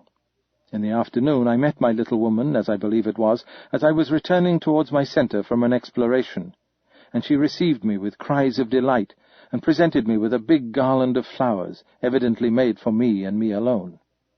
The thing took my imagination. Very possibly I had been feeling desolate. At any rate, I did my best to display my appreciation of the gift. We were soon seated together in a little stone arbour, engaged in conversation, chiefly of smiles. The creature's friendliness affected me exactly as a child's might have done. We passed each other flowers, and she kissed my hands. I did the same to hers. Then I tried talk, and found that her name was Weena, which, though I don't know what it meant, somehow seemed appropriate enough. That was the beginning of a queer friendship which lasted a week, and ended, as I will tell you. She was exactly like a child. She wanted to be with me always. She tried to follow me everywhere, and on my next journey out and about it went to my heart to tire her down and leave her at last exhausted and calling after me rather plaintively.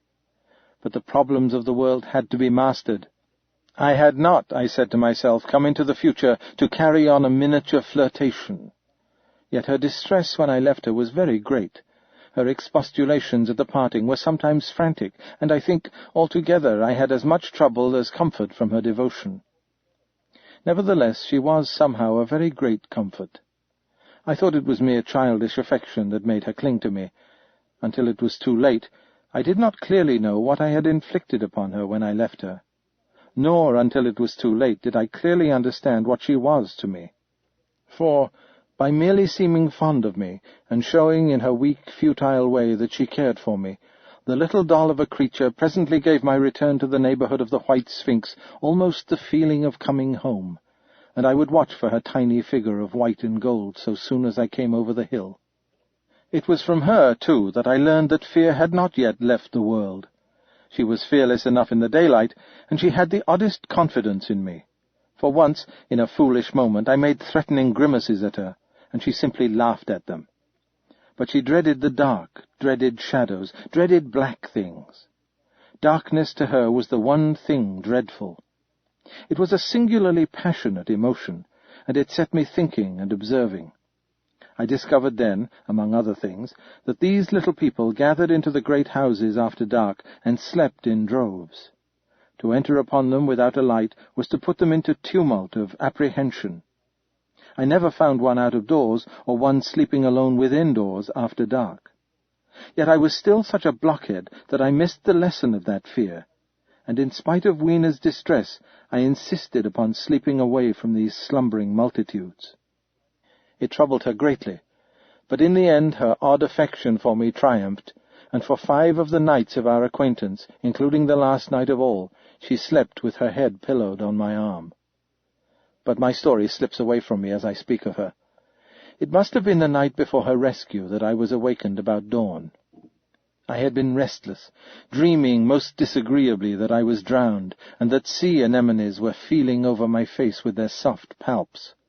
I woke with a start, and with an odd fancy that some greyish animal had just rushed out of the chamber. I tried to get to sleep again, but I felt restless and uncomfortable. It was that dim grey hour when things are just creeping out of darkness, when everything is colourless and clear-cut, and yet unreal. I got up, and went down into the great hall, and so out upon the flagstones in front of the palace. I thought I would make a virtue of necessity and see the sunrise. The moon was setting, and the dying moonlight and the first pallor of dawn were mingled in a ghastly half-light. The bushes were inky black, the ground a sombre grey, the sky colourless and cheerless. And up the hill I thought I could see ghosts. There, several times, as I scanned the slope, I saw white figures. Twice I fancied I saw a solitary white ape-like creature running rather quickly up the hill, and once, near the ruins, I saw a leash of them carrying some dark body. They moved hastily. I did not see what became of them.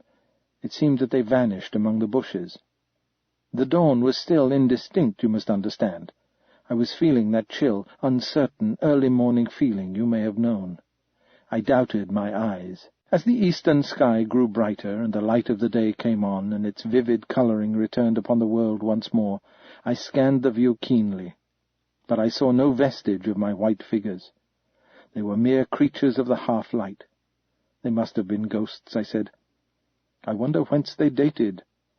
For a queer notion of Grant Allen's came into my head and amused me.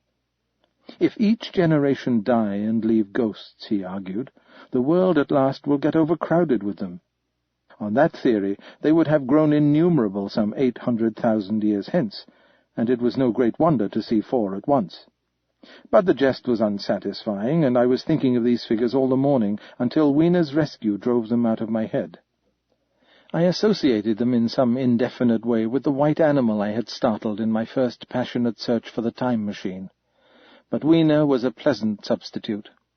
Yet all the same they were soon destined to take far deadlier possession of my mind. I think I have said how much hotter than our own was the weather of this golden age. I cannot account for it. It may be that the sun was hotter, or the earth nearer the sun. It is usual to assume that the sun will go on cooling steadily in the future, but people, unfamiliar with such speculations of those of the younger Darwin, forget that the planets must ultimately fall back one by one into the parent body. As these catastrophes occur, the sun will blaze with renewed energy, and it may be that some inner planet had suffered this fate. Whatever the reason, the fact remains that the sun was very much hotter than we know it. Well, one very hot morning, my 4th, I think, as I was seeking shelter from the heat and glare in a colossal ruin near the great house where I slept and fed, there happened this strange thing. Clambering among these heaps of masonry, I found a narrow gallery whose end and side windows were blocked by fallen masses of stone. By contrast with the brilliancy outside, it seemed at first impenetrably dark to me. I entered it, groping, for the change from light to blackness made spots of colour swim before me. Suddenly I halted, spellbound. A pair of eyes, luminous by reflection against the daylight without, was watching me out of the darkness. The old instinctive dread of wild beasts came upon me. I clenched my hands and steadfastly looked into the glaring eyeballs. I was afraid to turn. Then the thought of the absolute security in which humanity appeared to be living came to my mind, and then I remembered that strange terror of the dark. Overcoming my fear to some extent, I advanced a step and spoke. I will admit that my voice was harsh and ill-controlled. I put out my hand and touched something soft. At once the eyes darted sideways, and something white ran past me. I turned with my heart in my mouth and saw a queer little ape-like figure, its head held down in a peculiar manner, running across the sunlit space behind me. It blundered against a block of granite, staggered aside, and in a moment was hidden in a black shadow beneath another pile of ruined masonry. My impression of it is, of course, imperfect, but I know it was a dull white and had strange, large, greyish-red eyes. Also that there was flaxen hair on its head and down its back. But, as I say, it went too fast for me to see distinctly. I cannot even say whether it ran on all fours or only with its forearms held very low. After an instant's pause, I followed it into the second heap of ruins. I could not find it at first, but after a time in profound obscurity, I came upon one of those round, well-like openings of which I have told you, half closed by a fallen pillar. A sudden thought came to me. Could this thing have vanished down the shaft? I lit a match, and looking down I saw a small, white, moving creature with large, bright eyes which regarded me steadfastly as it retreated. It made me shudder. It was so like a human spider. It was clambering down the wall, and now I saw for the first time a number of metal foot and hand rests forming a kind of ladder down the shaft. Then the light burned my fingers and fell out of my hand, going out as it dropped. And when I had lit another, the little monster had disappeared. I do not know how long I sat peering down that well. It was not for some time that I could succeed in persuading myself that the thing I had seen was human. But gradually the truth dawned on me, that man had not remained one species, but had differentiated into two distinct animals, that my graceful children of the upper world were not the sole descendants of our generation, but that this bleached, obscene, nocturnal thing which had flashed before me was also heir to all the ages. I thought of the flickering pillars and of my theory of an underground ventilation. I began to suspect their true import. And what, I wondered, was this lemur doing in my scheme of a perfectly balanced organization? How was it related to the indolent serenity of the beautiful upper-worlders? And what was hidden down there at the foot of that shaft? I sat upon the edge of the well, telling myself that at any rate there was nothing to fear, and that there I must descend for the solution of my difficulties. And withal I was absolutely afraid to go. As I hesitated, two of the beautiful upper-world people came running in their amorous sport across the daylight into the shadow. They seemed distressed to find me, my arm against the overturned pillar, peering down the well.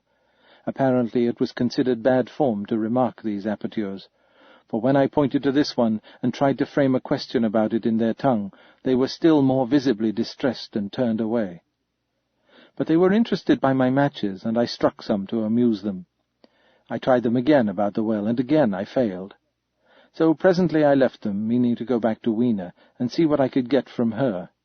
But my mind was already in revolution. My guesses and impressions were slipping and sliding to a new adjustment. I had now a clue to the import of these wells, to the ventilating towers, to the mystery of the ghosts, to say nothing of a hint at the meaning of the bronze gates and the fate of the time machine. And very vaguely there came a suggestion towards the solution of the economic problem that had puzzled me. Here was the new view. Plainly, this second species of man was subterranean. There were three circumstances in particular which made me think that its rare emergence above ground was the outcome of a long-continued underground habit. In the first place, there was the bleached look common in most animals that live largely in the dark. The white fish of the Kentucky caves, for instance. Then, those large eyes with that capacity for reflecting light are common features of nocturnal things, witness the owl and the cat. And last of all, that evident confusion in the sunshine, that hasty yet fumbling and awkward flight towards dark shadow, and that peculiar carriage of the head while in the light, all reinforced the theory of an extreme sensitiveness of the retina. Beneath my feet, then, the earth must be tunnelled enormously, and these tunnellings were the habitat of the new race.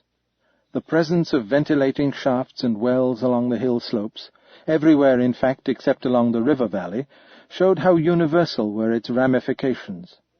What so natural, then, as to assume that it was in this artificial underworld that such work as was necessary to the comfort of the daylight race was done? The notion was so plausible that I at once accepted it, and went on to assume the how of this splitting of the human species. I dare say you will anticipate the shape of my theory, though for myself I very soon felt that it fell far short of the truth. At first, proceeding from the problems of our own age, it seemed as clear as daylight to me that the gradual widening of the present merely temporary and social difference between the capitalist and the labourer was the key to the whole position. No doubt it will seem grotesque enough to you, and wildly incredible, and yet even now there are existing circumstances to point that way. There is a tendency to utilize underground space for the less ornamental purposes of civilization. There is the Metropolitan Railway in London, for instance. There are new electric railways, there are subways, there are underground workrooms and restaurants, and they increase and multiply.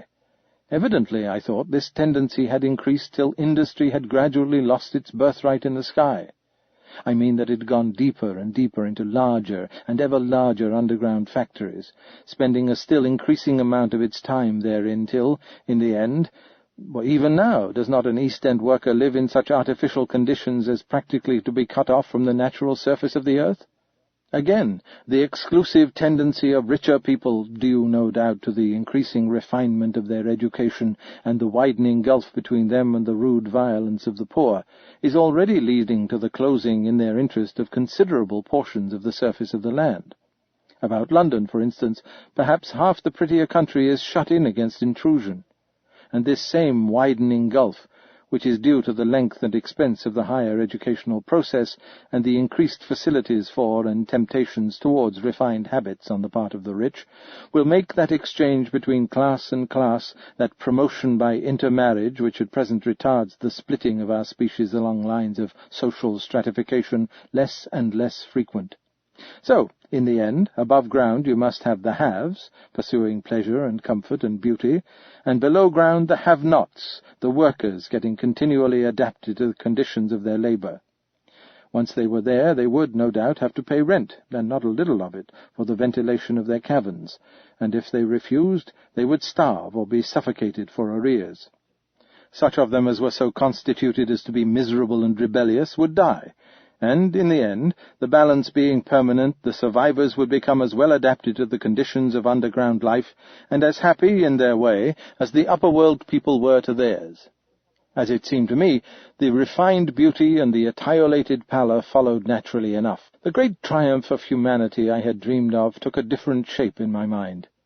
It had been no such triumph of moral education and general cooperation as I had imagined. Instead, I saw a real aristocracy armed with a perfected science and working to a logical conclusion the industrial system of today. Its triumph had not been simply a triumph over nature, but a triumph over nature and the fellow man. This, I must warn you, was my theory at the time. I had no convenient cicerone in the pattern of the utopian books. My explanation may be absolutely wrong. I still think it is the most plausible one. But even on this supposition, the balanced civilization that was at last attained must have long since passed its zenith, and was now far fallen into decay. The too perfect security of the upper-worlders had led them to a slow movement of degeneration, to a general dwindling in size, strength, and intelligence. That I could see clearly enough already. What had happened to the undergrounders I did not yet suspect, but from what I had seen of the Morlocks, that, by the by, was the name by which these creatures were called, I could imagine that the modification of the human type was even far more profound than among the Eloi, the beautiful race that I already knew. Then came troublesome doubts. Why had the Morlocks taken my time machine? For I felt sure it was they who had taken it. Why, too, if the Eloi were masters, could they not restore the machine to me? And why were they so terribly afraid of the dark? I proceeded, as I have said, to question Weena about this underworld, but here again I was disappointed. At first she could not understand my questions, and presently she refused to answer them. She shivered as though the topic was unendurable, and when I pressed her, perhaps a little harshly, she burst into tears. They were the only tears, except my own, I ever saw in that golden age. When I saw them, I ceased abruptly to trouble about the Morlocks, and was only concerned in banishing these signs of the human inheritance from Weena's eyes. And very soon she was smiling and clapping her hands, while I solemnly burned a match. It may seem odd to you, but it was 2 days before I could follow up the new-found clue in what was manifestly the proper way. I felt a peculiar shrinking from those pallid bodies.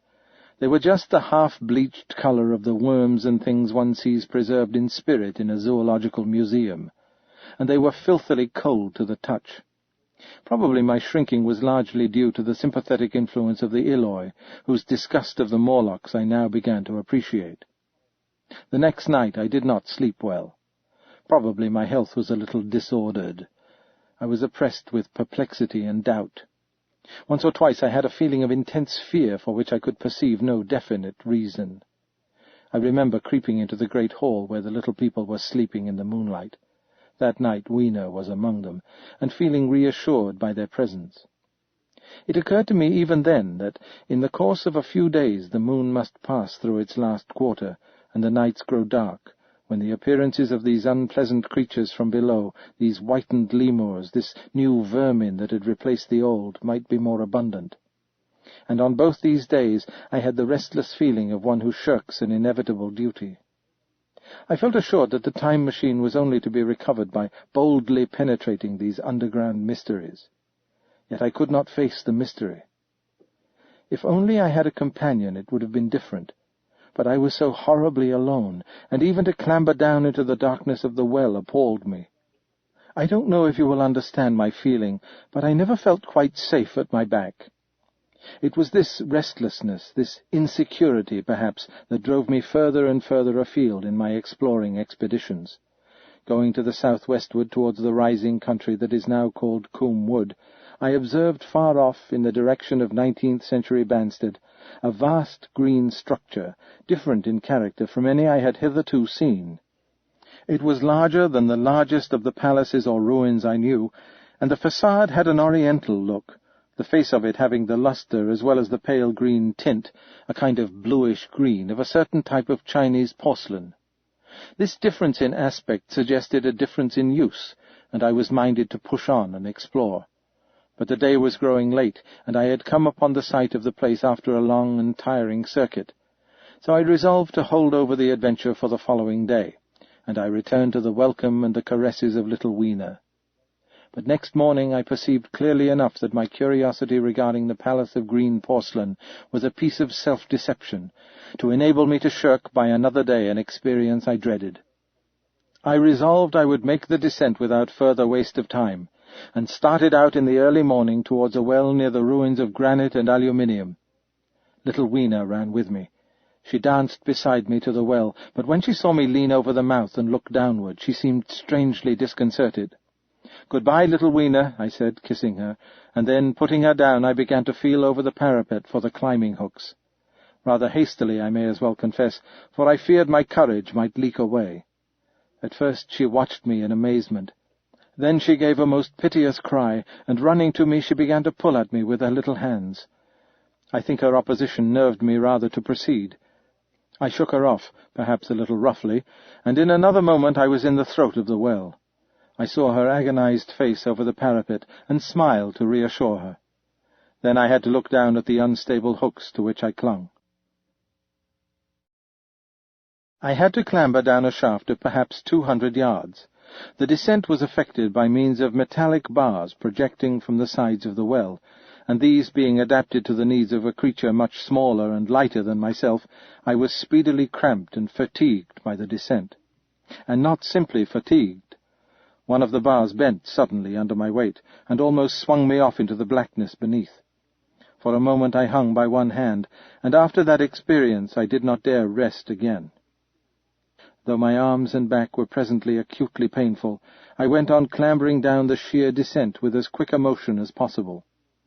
Glancing upward, I saw the aperture, a small blue disk in which a star was visible, while little Wiener's head showed as a round black projection. The thudding sound of a machine below grew louder and more oppressive. Everything save that little disk above was profoundly dark, and when I looked up again, Wiener had disappeared. I was in an agony of discomfort. I had some thought of trying to go up the shaft again and leave the underground alone. But even while I turned this over in my mind, I continued to descend. At last, with intense relief, I saw dimly coming up a foot to the right of me a slender loophole in the wall. Swinging myself in, I found it was the aperture of a narrow horizontal tunnel in which I could lie down and rest. It was not too soon. My arms ached, my back was cramped, and I was trembling with the prolonged terror of a fall. Besides this, the unbroken darkness had had a distressing effect upon my eyes. The air was full of the throb and hum of machinery pumping air down the shaft. I do not know how long I lay. I was roused by a soft hand touching my face.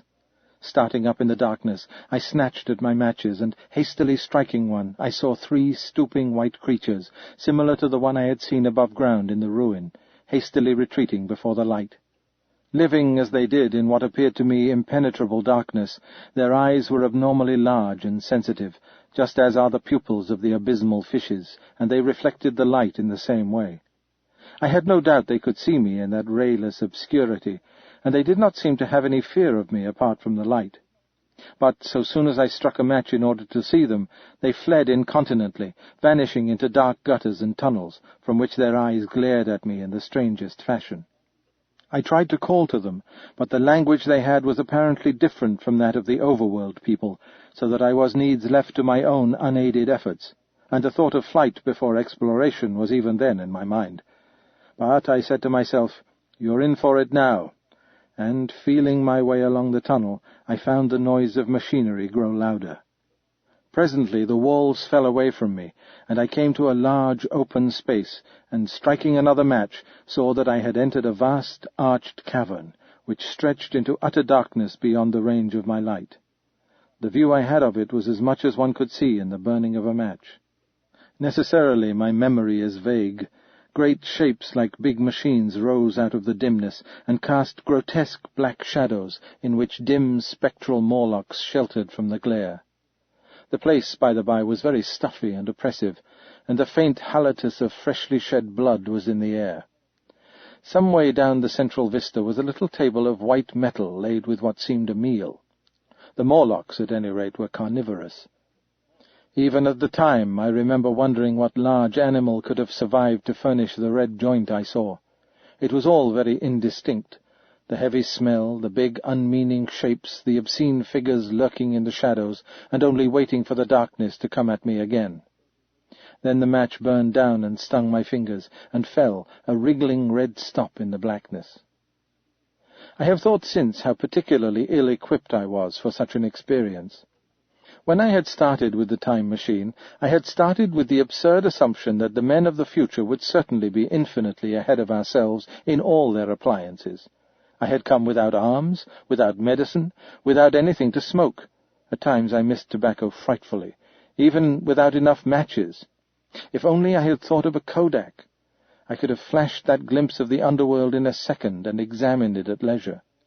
But, as it was, I stood there with only the weapons and the powers that nature had endowed me with, hands, feet, and teeth, these and 4 safety matches that still remained to me. I was afraid to push my way in among all this machinery in the dark, and it was only with my last glimpse of light I discovered that my store of matches had run low.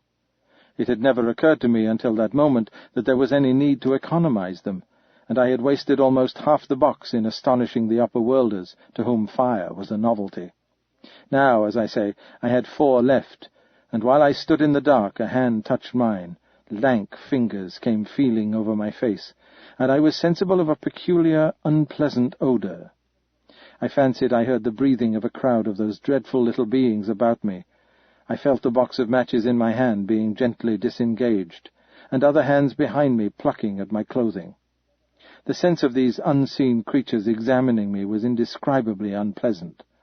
The sudden realization of my ignorance of their ways of thinking and doing came home to me very vividly in the darkness. I shouted at them as loudly as I could. They started away, and then I could feel them approaching me again. They clutched at me more boldly, whispering odd sounds to each other. I shivered violently, and shouted again, rather discordantly. This time they were not so seriously alarmed, and they made a queer laughing noise as they came back at me. I will confess I was horribly frightened. I determined to strike another match and escape under the projection of its glare. I did so, and eking out the flicker with a scrap of paper from my pocket, I made good my retreat to the narrow tunnel. But I had scarce entered this when my light was blown out, and in the blackness I could hear the Morlocks rustling like wind among the leaves, and pattering like the rain as they hurried after me. In a moment I was clutched by several hands, and there was no mistaking that they were trying to haul me back. I struck another light and waved it in their dazzled faces. You can scarce imagine how nauseatingly inhuman they looked, those pale, chinless faces and great lidless pinkish-grey eyes, as they stared in their blindness and bewilderment. But I did not stay to look, I promise you. I retreated again, and when my second match had ended, I struck my third. It had almost burned through when I reached the opening into the shaft. I lay down on the edge, for the throb of the great pump below made me giddy. Then I felt sideways for the projecting hooks, and as I did so my feet were grasped from behind, and I was violently tugged backward. I lit my last match, and it incontinently went out, but I had my hand on the climbing bars now, and kicking violently I disengaged myself from the clutches of the Morlocks, and was speedily clambering up the shaft, while they stayed peering and blinking up at me. All but one little wretch who followed me for some way, and well-nigh secured my boot as a trophy. That climb seemed interminable to me. With the last 20 or 30 feet of it a deadly nausea came upon me. I had the greatest difficulty in keeping my hold. The last few yards was a frightful struggle against this faintness. Several times my head swam, and I felt all the sensations of falling. At last, however, I got over the well-mouth somehow and staggered out of the ruin into the blinding sunlight. I fell upon my face. Even the soil smelt sweet and clean. Then I remember Weena kissing my hands and ears, and the voices of others among the Eloi. Then, for a time, I was insensible. Now, indeed, I seemed in a worse case than before. Hitherto, except during my night's anguish at the loss of the time machine, I had felt a sustaining hope of ultimate escape, but that hope was staggered by these new discoveries. Hitherto I had merely thought myself impeded by the childish simplicity of the little people, and by some unknown forces which I had only to understand to overcome. But there was an altogether new element in the sickening quality of the Morlocks, a something inhuman and malign. Instinctively I loathed them. Before I had felt as a man might feel who had fallen into a pit. My concern was with the pit and how to get out of it. Now I felt like a beast in a trap, whose enemy would come upon him soon. The enemy I dreaded may surprise you. It was the darkness of the new moon. Weena had put this into my head by some at first incomprehensible remarks about the dark nights. It was not now such a very difficult problem to guess what the coming dark nights might mean. The moon was on the wane.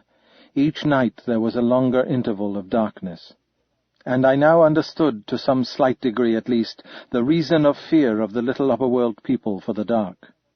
I wondered vaguely what foul villainy it might be that the Morlocks did under the new moon. I felt pretty sure now that my second hypothesis was all wrong. The upper-world people might once have been the favoured aristocracy, and the Morlocks their mechanical servants, but that had long since passed away. The two species that had resulted from the evolution of man were sliding down towards, or had already arrived at, an altogether new relationship. The Eloi, like the Carlovingian kings, had decayed to a mere beautiful futility. They still possessed the earth on sufferance, since the Morlocks, subterranean for innumerable generations, had come at last to find the daylit surface intolerable. And the Morlocks made their garments, I inferred, and maintained them in their habitual needs, perhaps through the survival of an old habit of service. They did it as a standing horse paws with his foot, or as a man enjoys killing animals in sport, because ancient and departed necessities had impressed it on the organism. But, clearly, the old order was already in part reversed. The nemesis of the delicate ones was creeping on apace. Ages ago, thousands of generations ago, man had thrust his brother out of the ease and sunshine, and now that brother was coming back, changed. Already the Eloi had begun to learn one old lesson anew. They were becoming reacquainted with fear. And suddenly there came into my head the memory of the meat I had seen in the underworld. It seemed odd how it floated into my mind, not stirred up, as it were, by the current of my meditations, but coming in almost like a question from outside. I tried to recall the form of it. I had a vague sense of something familiar, but I could not tell what it was at the time. Still, however helpless the little people in the presence of their mysterious fear, I was differently constituted. I came out of this age of ours, this ripe prime of the human race, when fear does not paralyze and mystery has lost its terrors. I at least would defend myself. Without further delay, I determined to make myself arms and a fastness where I might sleep. With that refuge as a base, I could face this strange world with some of that confidence I had lost in realizing to what creatures night by night I lay exposed. I felt I could never sleep again until my bed was secure from them. I shuddered with horror to think how they must already have examined me. I wandered during the afternoon along the valley of the Thames, but found nothing that commended itself to my mind as inaccessible. All the buildings and trees seemed easily practicable to such dexterous climbers as the Morlocks, to judge by their wells, must be. Then the tall pinnacles of the Palace of Green Porcelain and the polished gleam of its walls came back to my memory, and in the evening, taking Weena like a child upon my shoulder, I went up the hills towards the southwest. The distance I had reckoned was 7 or 8 miles, but it must have been nearer 18. I had first seen the place on a moist afternoon, when distances are deceptively diminished. In addition, the heel of one of my shoes was loose, and a nail was working through the sole. They were comfortable old shoes I wore about indoors, so that I was lame. And it was already long past sunset when I came in sight of the palace, silhouetted black against the pale yellow of the sky. Weena had been hugely delighted when I began to carry her, but after a time she desired me to let her down, and ran along by the side of me, occasionally darting off on either hand to pick flowers to stick in my pockets. My pockets had always puzzled Weena, but at the last she had concluded that they were an eccentric kind of vase for floral decoration. At least she utilized them for that purpose. Oh, and that reminds me, in changing my jacket I found— The time-traveller paused, put his hand into his pocket, and silently placed 2 withered flowers, not unlike very large white mallows, upon the little table. Then he resumed his narrative. As the hush of evening crept over the world, and we proceeded over the hill crest towards Wimbledon, Weena grew tired and wanted to return to the house of grey stone. But I pointed out the distant pinnacles of the Palace of Green Porcelain to her, and contrived to make her understand that we were seeking a refuge there from her fear. You know that great pause that comes upon things before the dusk? Even the breeze stops in the trees. To me, there is always an air of expectation about that evening stillness. The sky was clear, remote, and empty save for a few horizontal bars far down in the sunset. Well, that night the expectation took the colour of my fears. In that darkling calm my senses seemed preternaturally sharpened. I fancied I could even feel the hollowness of the ground beneath my feet, could, indeed, almost see it through the Morlocks on their ant-hill, going hither and thither and waiting for the dark. In my excitement, I fancied they would receive my invasion of their burrows as a declaration of war. And why had they taken my time machine? So we went on in the quiet, and the twilight deepened into night. The clear blue of the distance faded, and one star after another came out. The ground grew dim and the trees black. Weena's fears and her fatigue grew upon her. I took her in my arms and talked to her and caressed her. Then, as the darkness grew deeper, she put her arms around my neck and, closing her eyes, tightly pressed her face against my shoulder. So we went down a long slope into a valley, and there, in the dimness, I almost walked into a little river. This I waded and went up the opposite side of the valley, past a number of sleeping-houses, and by a statue, a faun or some such figure, minus the head. Here, too, were acacias. So far I had seen nothing of the Morlocks, but it was yet early in the night, and the darker hours before the old moon rose were still to come. From the brow of the next hill I saw a thick wood spreading wide and black before me. I hesitated at this. I could see no end to it, either to the right or the left. Feeling tired, my feet in particular were very sore, I carefully lowered Weena from my shoulder as I halted and sat down upon the turf. I could no longer see the palace of green porcelain, and I was in doubt of my direction. I looked into the thickness of the wood and thought of what it might hide. Under that dense tangle of branches one would be out of sight of the stars. Even were there no other lurking danger, a danger I did not care to let my imagination loose upon, there would still be all the roots to stumble over and the tree boles to strike against. I was very tired, too, after the excitements of the day, so I decided that I would not face it, but would pass the night upon the open hill. Weena, I was glad to find, was fast asleep. I carefully wrapped her in my jacket and sat down beside her to wait for the moonrise. The hillside was quiet and deserted, but from the black of the wood there came now and then a stir of living things. Above me shone the stars, for the night was very clear. I felt a certain sense of friendly comfort in their twinkling. All the old constellations had gone from the sky, however. That slow movement which is imperceptible in 100 human lifetimes had long since rearranged them in unfamiliar groupings. But the Milky Way, it seemed to me, was still the same tattered streamer of stardust as of yore. Southward, as I judged it, was a very bright red star that was new to me. It was even more splendid than our own green Sirius, and amid all these scintillating points of light, one bright planet shone kindly and steadily like the face of an old friend. Looking at these stars suddenly dwarfed my own troubles and all the gravities of terrestrial life. I thought of their unfathomable distance, and the slow, inevitable drift of their movements out of the unknown past into the unknown future. I thought of the great precessional cycle that the pole of the earth describes. Only 40 times had that silent revolution occurred during all the years that I had traversed.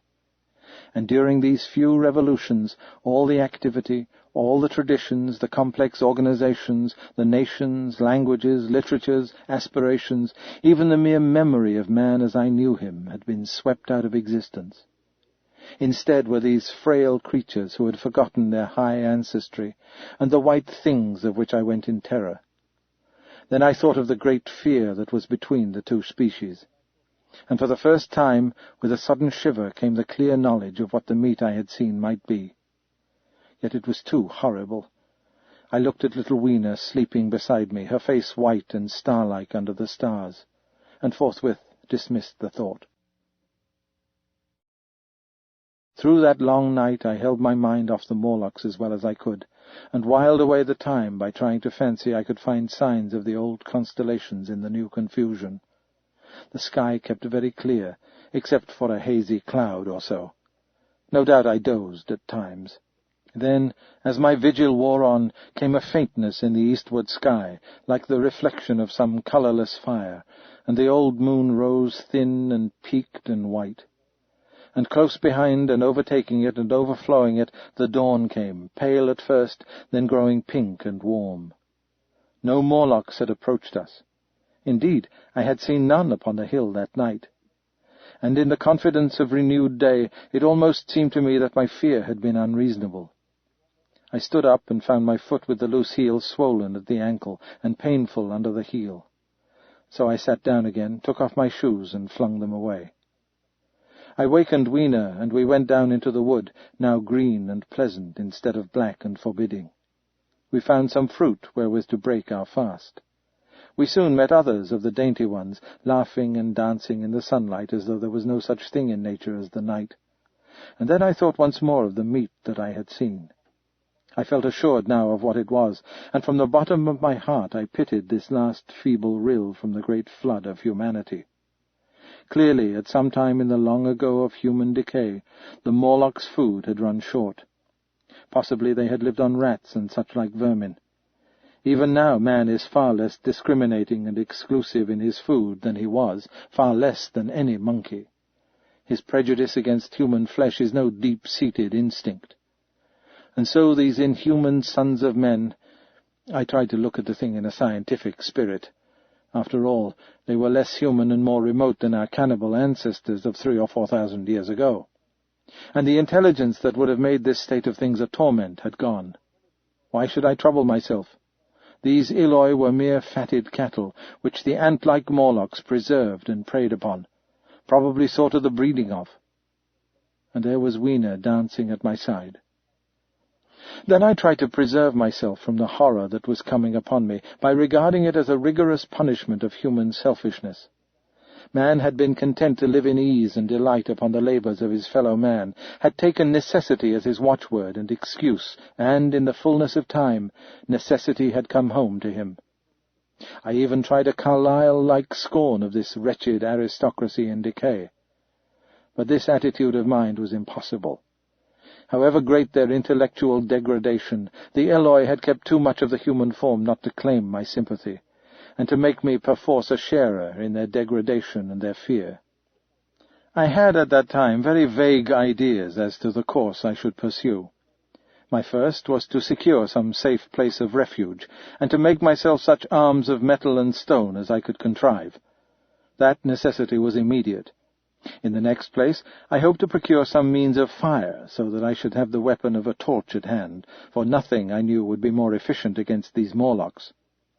Then I wanted to arrange some contrivance to break open the doors of bronze under the White Sphinx.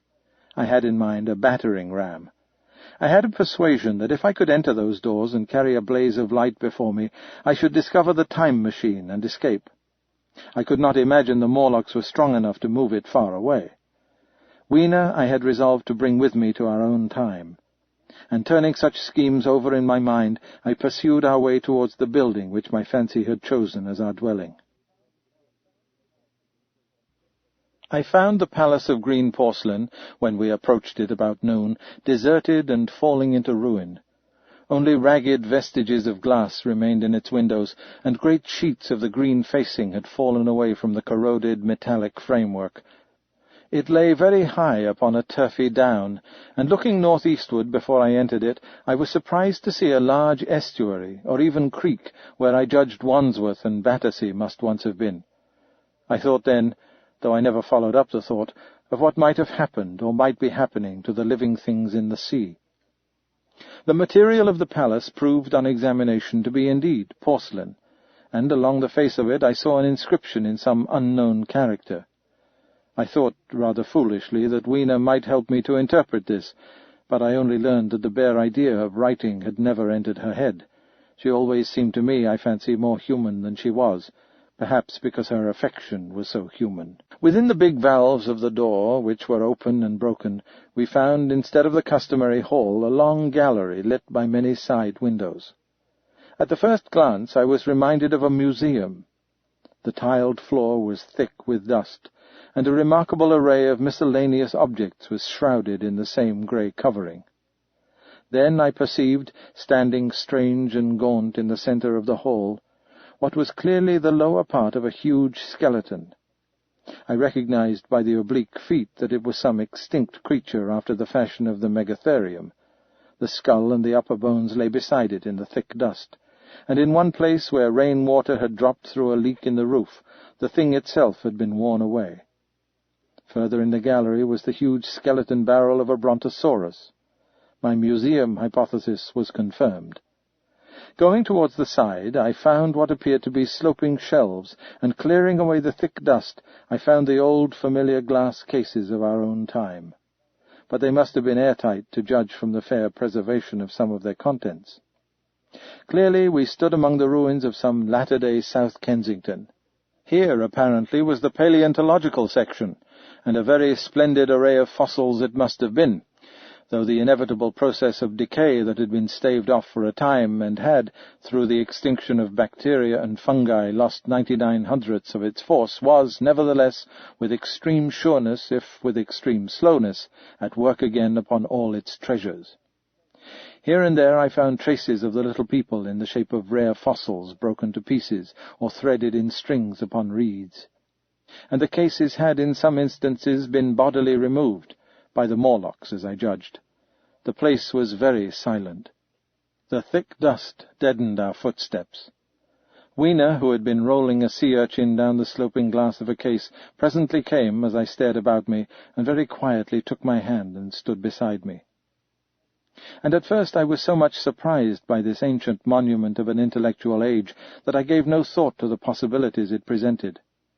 Even my preoccupation about the time machine receded a little from my mind.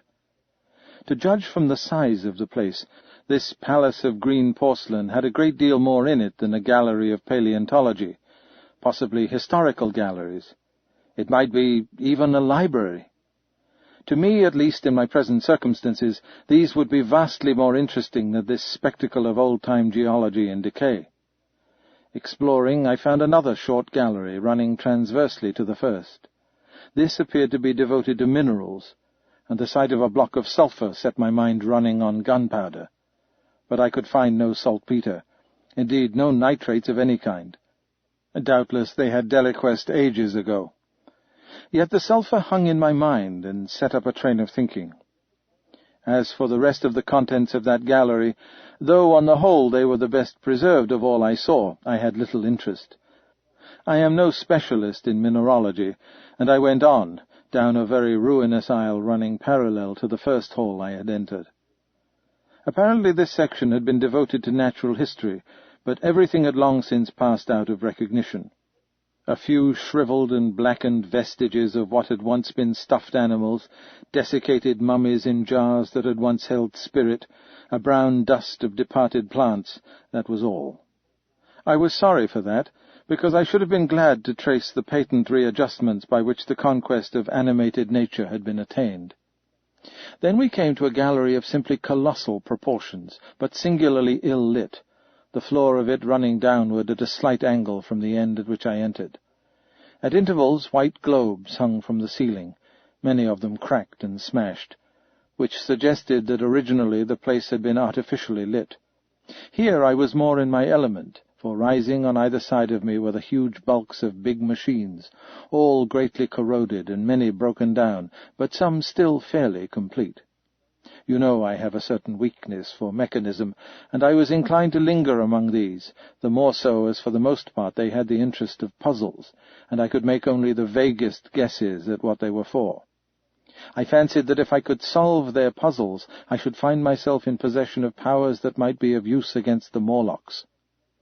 Suddenly Weena came very close to my side, so suddenly that she startled me. Had it not been for her, I do not think I should have noticed that the floor of the gallery sloped at all. The end I had come in at was quite above ground, and was lit by rare slit-like windows. As you went down the length, the ground came up against these windows, until at last there was a pit like the area of a London house before each, and only a narrow line of daylight at the top. I went slowly along, puzzling about the machines, and had been too intent upon them to notice the gradual diminution of the light, until Weena's increasing apprehensions drew my attention. Then I saw that the gallery ran down at last into a thick darkness. I hesitated, and then, as I looked round me, I saw that the dust was less abundant and its surface less even. Further away, towards the dimness, it appeared to be broken by a number of small, narrow footprints. My sense of the immediate presence of the Morlocks revived at that. I felt that I was wasting my time in this academic examination of machinery. I called to mind that it was already far advanced in the afternoon, and that I had still no weapon, no refuge, and no means of making a fire.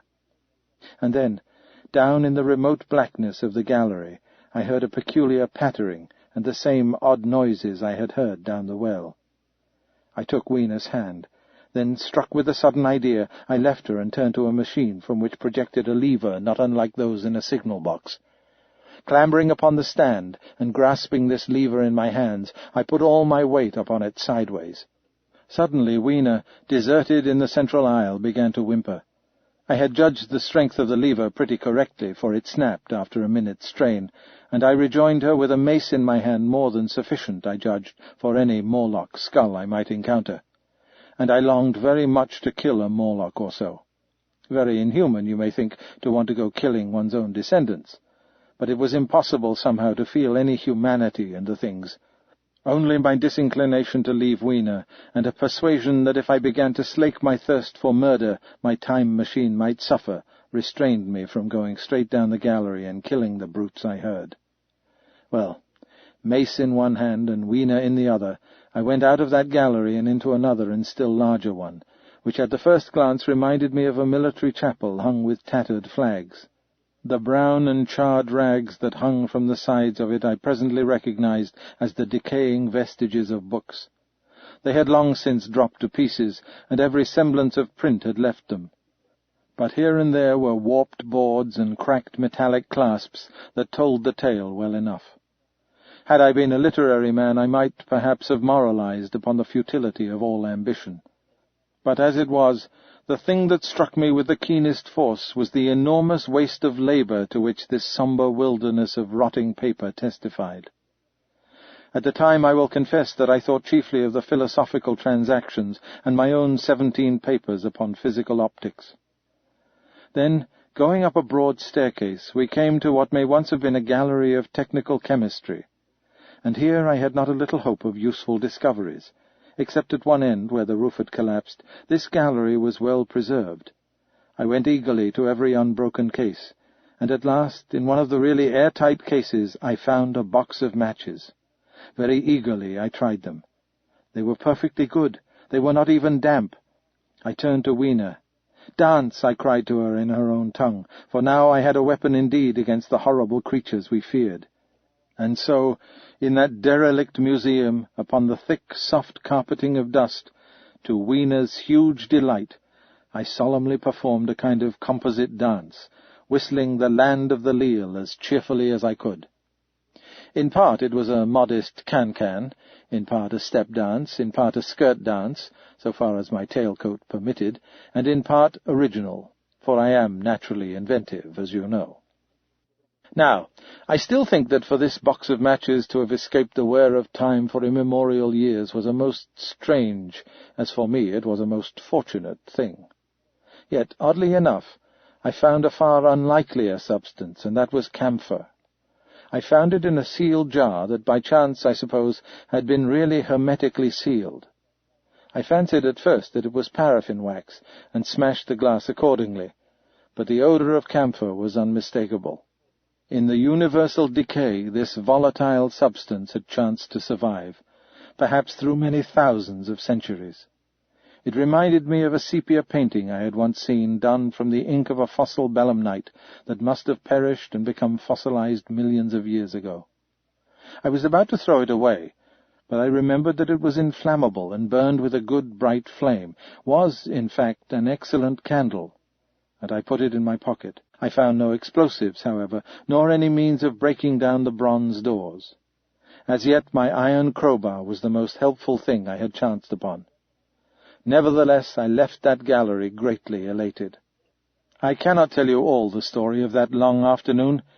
It would require a great effort of memory to recall my explorations in at all the proper order. I remember a long gallery of rusting stands of arms, and how I hesitated between my crowbar and a hatchet or a sword. I could not carry both, however, and my bar of iron promised best against the bronze gates. There were numbers of guns, pistols, and rifles. The most were masses of rust, but many were of some new metal and still fairly sound. But any cartridges or powder there may once have been had rotted into dust. One corner I saw was charred and shattered, perhaps, I thought, by an explosion among the specimens. In another place was a vast array of idols, Polynesian, Mexican, Grecian, Phoenician, every country on earth, I should think. And here, yielding to an irresistible impulse, I wrote my name upon the nose of a steatite monster from South America that particularly took my fancy. As the evening drew on, my interest waned. I went through gallery after gallery, dusty, silent, often ruinous, the exhibits sometimes mere heaps of rust and lignite, sometimes fresher. In one place I suddenly found myself near the model of a tin mine, and then, by the merest accident, I discovered in an airtight case 2 dynamite cartridges. I shouted, "Eureka!" and smashed the case with joy. Then came a doubt. I hesitated. Then, selecting a little side gallery, I made my essay. I never felt such a disappointment as I did in waiting 5, 10, 15 minutes for an explosion that never came. Of course the things were dummies, as I might have guessed from their presence. I really believe that, had they not been so, I should have rushed off incontinently and blown Sphinx bronze doors and, as it proved, my chances of finding the time machine altogether into non-existence. It was after that, I think, that we came to a little open court within the palace. It was turfed and had fruit trees, so we rested and refreshed ourselves. Towards sunset I began to consider our position. Night was creeping upon us, and my inaccessible hiding-place had still to be found. But that troubled me very little now. I had in my possession a thing that was perhaps the best of all defences against the Morlocks. I had matches. I had the camphor in my pocket, too, if a blaze were needed. It seemed to me that the best thing we could do would be to pass the night in the open, protected by a fire. In the morning there was the getting of the time machine. Towards that, as yet, I had only my iron mace. But now, with my growing knowledge, I felt very differently towards those bronze doors. Up to this, I had refrained from forcing them, largely because of the mystery on the other side. They had never impressed me as being very strong, and I hoped to find my bar of iron not altogether inadequate for the work. We emerged from the palace while the sun was still in part above the horizon. I was determined to reach the White Sphinx early the next morning, and ere the dusk I purposed pushing through the woods that had stopped me on the previous journey.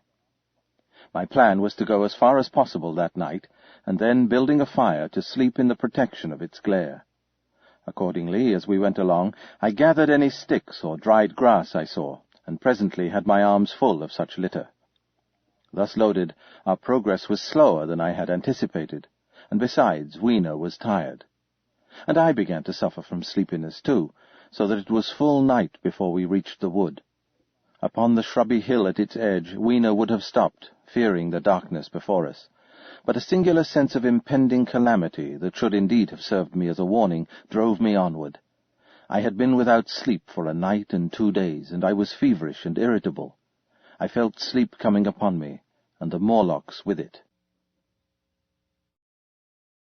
While we hesitated, among the black bushes behind us, and dim against their blackness, I saw 3 crouching figures. There was scrub and long grass all about us, and I did not feel safe from their insidious approach. The forest, I calculated, was rather less than a mile across. If we could get through it to the bare hillside, there, as it seemed to me, was an altogether safer resting place. I thought that with my matches and my camphor I could contrive to keep my path illuminated through the woods. Yet it was evident that if I was to flourish matches with my hands, I should have to abandon my firewood, so, rather reluctantly, I put it down. And then it came into my head that I would amaze our friends behind by lighting it. I was to discover the atrocious folly of this proceeding, but it came to my mind as an ingenious move for covering our retreat. I don't know if you have ever thought what a rare thing flame must be in the absence of man and in a temperate climate. The sun's heat is rarely strong enough to burn, even when it is focused by dewdrops, as is sometimes the case in more tropical districts. Lightning may blast and blacken, but it rarely gives rise to widespread fire. Decaying vegetation may occasionally smoulder with the heat of its fermentation, but this rarely results in flame. In this decadence, too, the art of fire-making had been forgotten on the earth. The red tongues that went licking up my heap of wood were an altogether new and strange thing to Weena. She wanted to run to it and play with it. I believe she would have cast herself into it had I not restrained her. But I caught her up, and in spite of her struggles plunged boldly before me into the wood.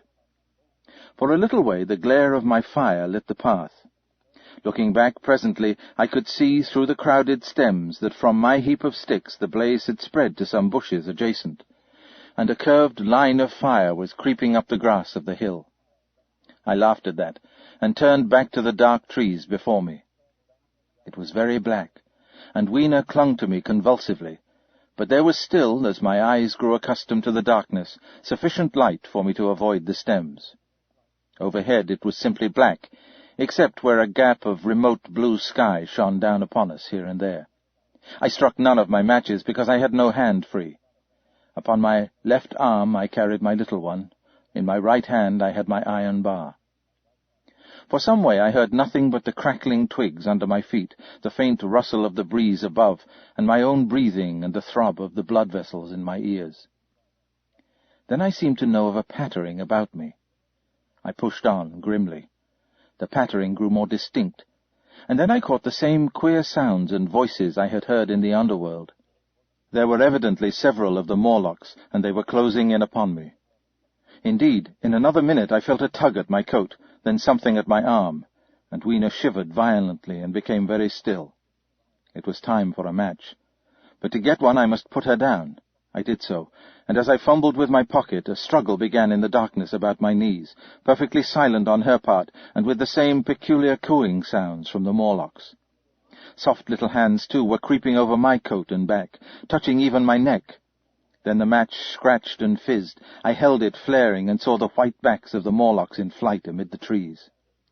I hastily took a lump of camphor from my pocket and prepared to light it as soon as the match should wane. Then I looked at Weena. She was lying clutching my feet and quite motionless, with her face to the ground. With a sudden fright I stooped to her. She seemed scarcely to breathe. I lit the block of camphor and flung it to the ground, and as it spit and flared up and drove back the Morlocks and the shadows, I knelt down and lifted her. The wood behind seemed full of the stir and murmur of a great company. She seemed to have fainted. I put her carefully upon my shoulder and rose to push on, and then there came a horrible realization. In manoeuvring with the matches and Weena, I had turned myself about several times, and now I had not the faintest idea in what direction lay my path. For all I knew, I might be facing back towards the palace of green porcelain. I found myself in a cold sweat. I had to think rapidly what to do. I determined to build a fire and encamp where we were. I put Weena, still motionless, down upon a turfy bowl, and very hastily, as my first lump of camphor waned, I began collecting sticks and leaves. Here and there, out of the darkness round me, the Morlock's eyes shone like carbuncles. The camphor flickered and went out. I lit a match, and as I did so, two white forms that had been approaching Weena dashed hastily away. One was so blinded by the light that he came straight for me, and I felt his bones grind under the blow of my fist. He gave a whoop of dismay, staggered a little way, and fell down. I lit another piece of camphor, and went on gathering my bonfire. Presently I noticed how dry was some of the foliage above me, for since my arrival on the time machine, a matter of a week, no rain had fallen. So, instead of casting about among the trees for fallen twigs, I began leaping up and dragging down branches. Very soon I had a choking, smoky fire of green wood and dry sticks, and could economize my camphor. Then I turned to where Weena lay beside my iron mace. I tried what I could to revive her, but she lay like one dead. I could not even satisfy myself whether or not she breathed. Now the smoke of the fire beat over towards me, and it must have made me heavy of a sudden. Moreover, the vapour of camphor was in the air. My fire would not need replenishing for an hour or so. I felt very weary after my exertion, and sat down. The wood, too, was full of slumberous murmur that I did not understand. I seemed just to nod and open my eyes, but all was dark, and the Morlocks had their hands upon me. Flinging off their clinging fingers, I hastily felt in my pocket for the matchbox, and it had gone. Then they gripped and closed with me again. In a moment I knew what had happened. I had slept, and my fire had gone out, and the bitterness of death came over my soul. The forest seemed full of the smell of burning wood. I was caught by the neck, by the hair, by the arms, and pulled down. It was indescribably horrible in the darkness to feel all these soft creatures heaped upon me. I felt as if I was in a monstrous spider's web. I was overpowered and went down. I felt little teeth nipping at my neck. I rolled over, and as I did so my hand came against my iron lever. It gave me strength. I struggled up, shaking the human rats from me, and, holding the bar short, I thrust where I judged their faces might be. I could feel the succulent giving of flesh and bone under my blows, and for a moment I was free. The strange exultation that so often seems to accompany hard fighting came upon me. I knew that both I and Weena were lost, but I determined to make the Morlocks pay for their meat. I stood with my back to a tree, swinging the iron bar before me. The whole wood was full of the stir and cries of them. A minute passed. Their voices seemed to rise to a higher pitch of excitement, and their movements grew faster. yet none came within reach. I stood glaring at the blackness. And then suddenly came hope. What if the Morlocks were afraid? And close on the heels of that came a strange thing. The darkness seemed to grow luminous. Very dimly I began to see the Morlocks about me, 3 battered at my feet, and then I recognized with incredulous surprise that the others were running in an incessant stream, as it seemed, from behind me and away through the wood in front. And their backs seemed no longer white, but reddish. As I stood agape, I saw a little red spark go drifting across a gap of starlight between the branches and vanish. And at that I understood the smell of burning wood, the slumberous murmur that was growing now into a gusty roar, the red glow and the Morlock's flight. Stepping out from behind my tree and looking back, I saw, through the black pillars of the nearer trees, the flames of the burning forest. It was my first fire coming after me. With that I looked for Weena, but she was gone. The hissing and crackling behind me, the explosive thud as each fresh tree burst into flame, left little time for reflection. My iron bar still gripped, I followed in the Morlock's path. It was a close race. Once the flames crept forward so swiftly on my right as I ran that I was outflanked and had to strike off to the left. But at last I emerged upon a small open space, and as I did so a Morlock came blundering towards me and passed me and went on straight into the fire. And now I was to see the most weird and horrible thing, I think, of all that I beheld in that future age. This whole space was as bright as day with the reflection of the fire. In the centre was a hillock or tumulus, surmounted by a scorched hawthorn. Beyond this was another arm of the burning forest, with yellow tongues already writhing from it, completely encircling the space with a fence of fire. Upon the hillside were some 30 or 40 Morlocks, dazzled by the light and heat, and blundering hither and thither against each other in their bewilderment. At first I did not realize their blindness, and struck furiously at them with my bar, in a frenzy of fear, as they approached me, killing one and crippling several more. But when I had watched the gestures of one of them groping under the hawthorn against the red sky, and heard their moans, I was assured of the absolute helplessness and misery in the glare, and I struck no more of them. Yet every now and then one would come straight towards me, setting loose a quivering horror that made me quick to elude him. At one time the flames died down somewhat, and I feared the foul creatures would presently be able to see me. I was even thinking of beginning the fight by killing some of them before this should happen, but the fire burst out again brightly, and I stayed my hand. I walked about the hill amongst them, and avoided them, looking for some trace of Weena. But Weena was gone. At last I sat down on the summit of the hillock and watched this strange, incredible company of blind things groping to and fro, making uncanny noises to each other as the glare of the fire beat upon them. The coiling uprush of smoke streamed across the sky, and through the rare tatters of that red canopy, remote as though they belonged to another universe, shone the little stars. 2 or 3 Morlocks came blundering into me, and I drove them off with blows of my fist, trembling as I did so. For the most part of that night I was persuaded it was a nightmare. I bit myself and screamed in a passionate desire to awake. I beat the ground with my hands, and got up and sat down again, and wandered here and there, and again sat down. Then I would fall to rubbing my eyes and calling upon God to let me awake. Thrice I saw Morlocks put their head down in a kind of agony and rush into the flames. But, at last, above the subsiding red of the fire, above the streaming masses of black smoke and the whitening and blackening tree stumps, and the diminishing numbers of these dim creatures, came the white light of the day. I searched again for traces of Weena, but there were none. It was plain that they had left her poor little body in the forest. I cannot describe how it relieved me to think that it had escaped the awful fate to which it seemed destined. And as I thought of that, I was almost moved to begin a massacre of the helpless abominations about me, but I contained myself. The hillock, as I have said, was a kind of island in the forest.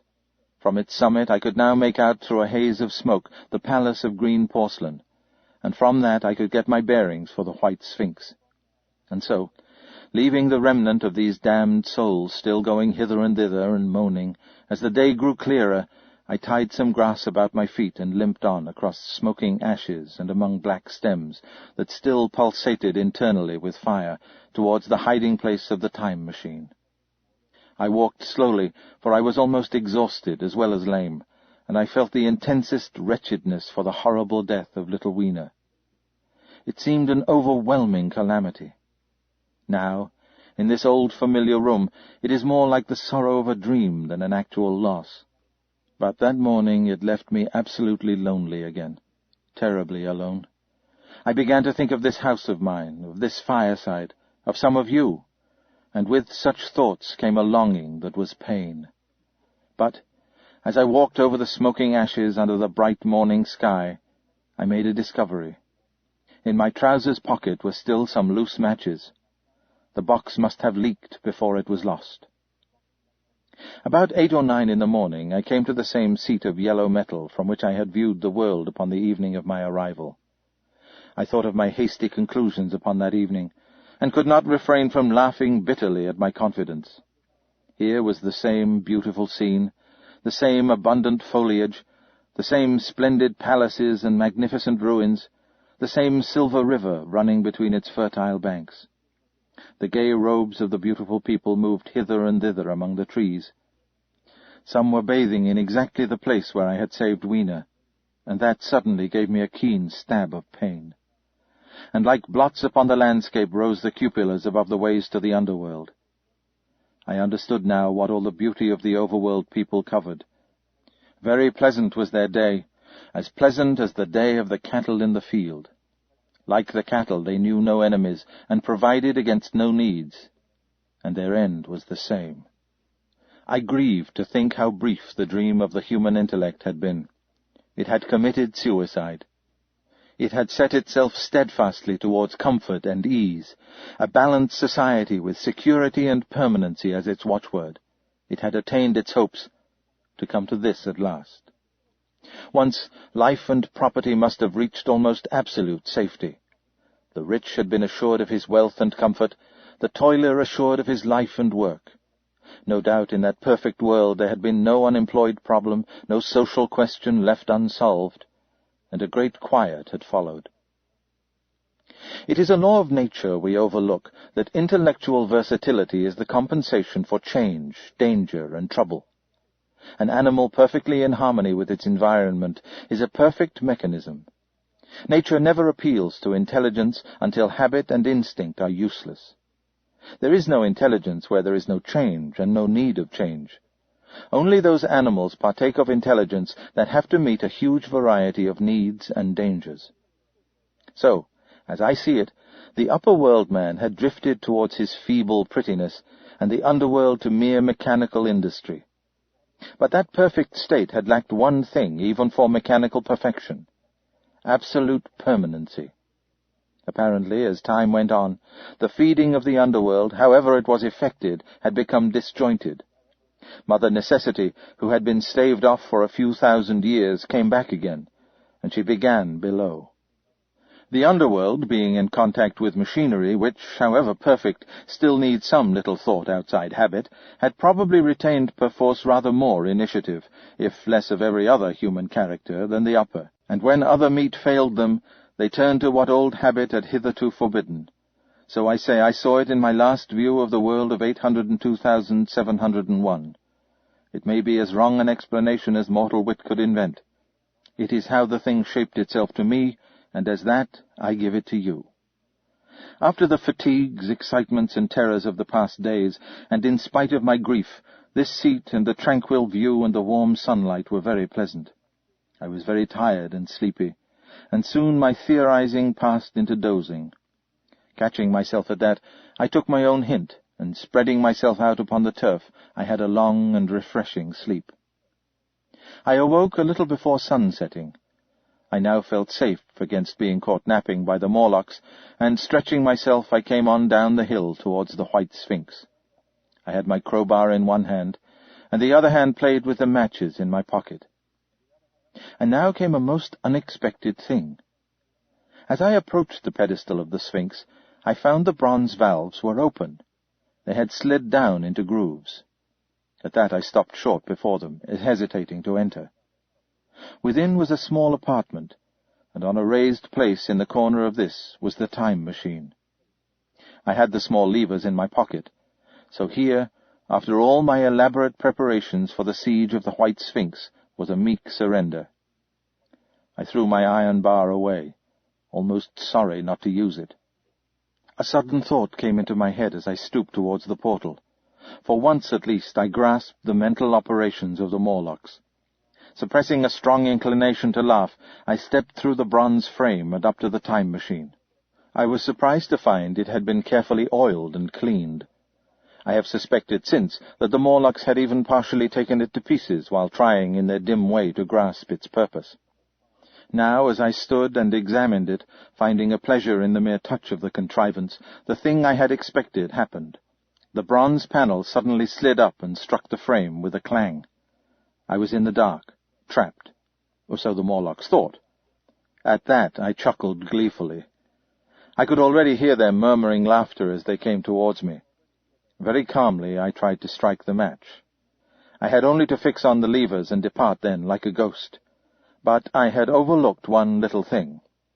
The matches were of that abominable kind that light only on the box. You may imagine how all my calm vanished.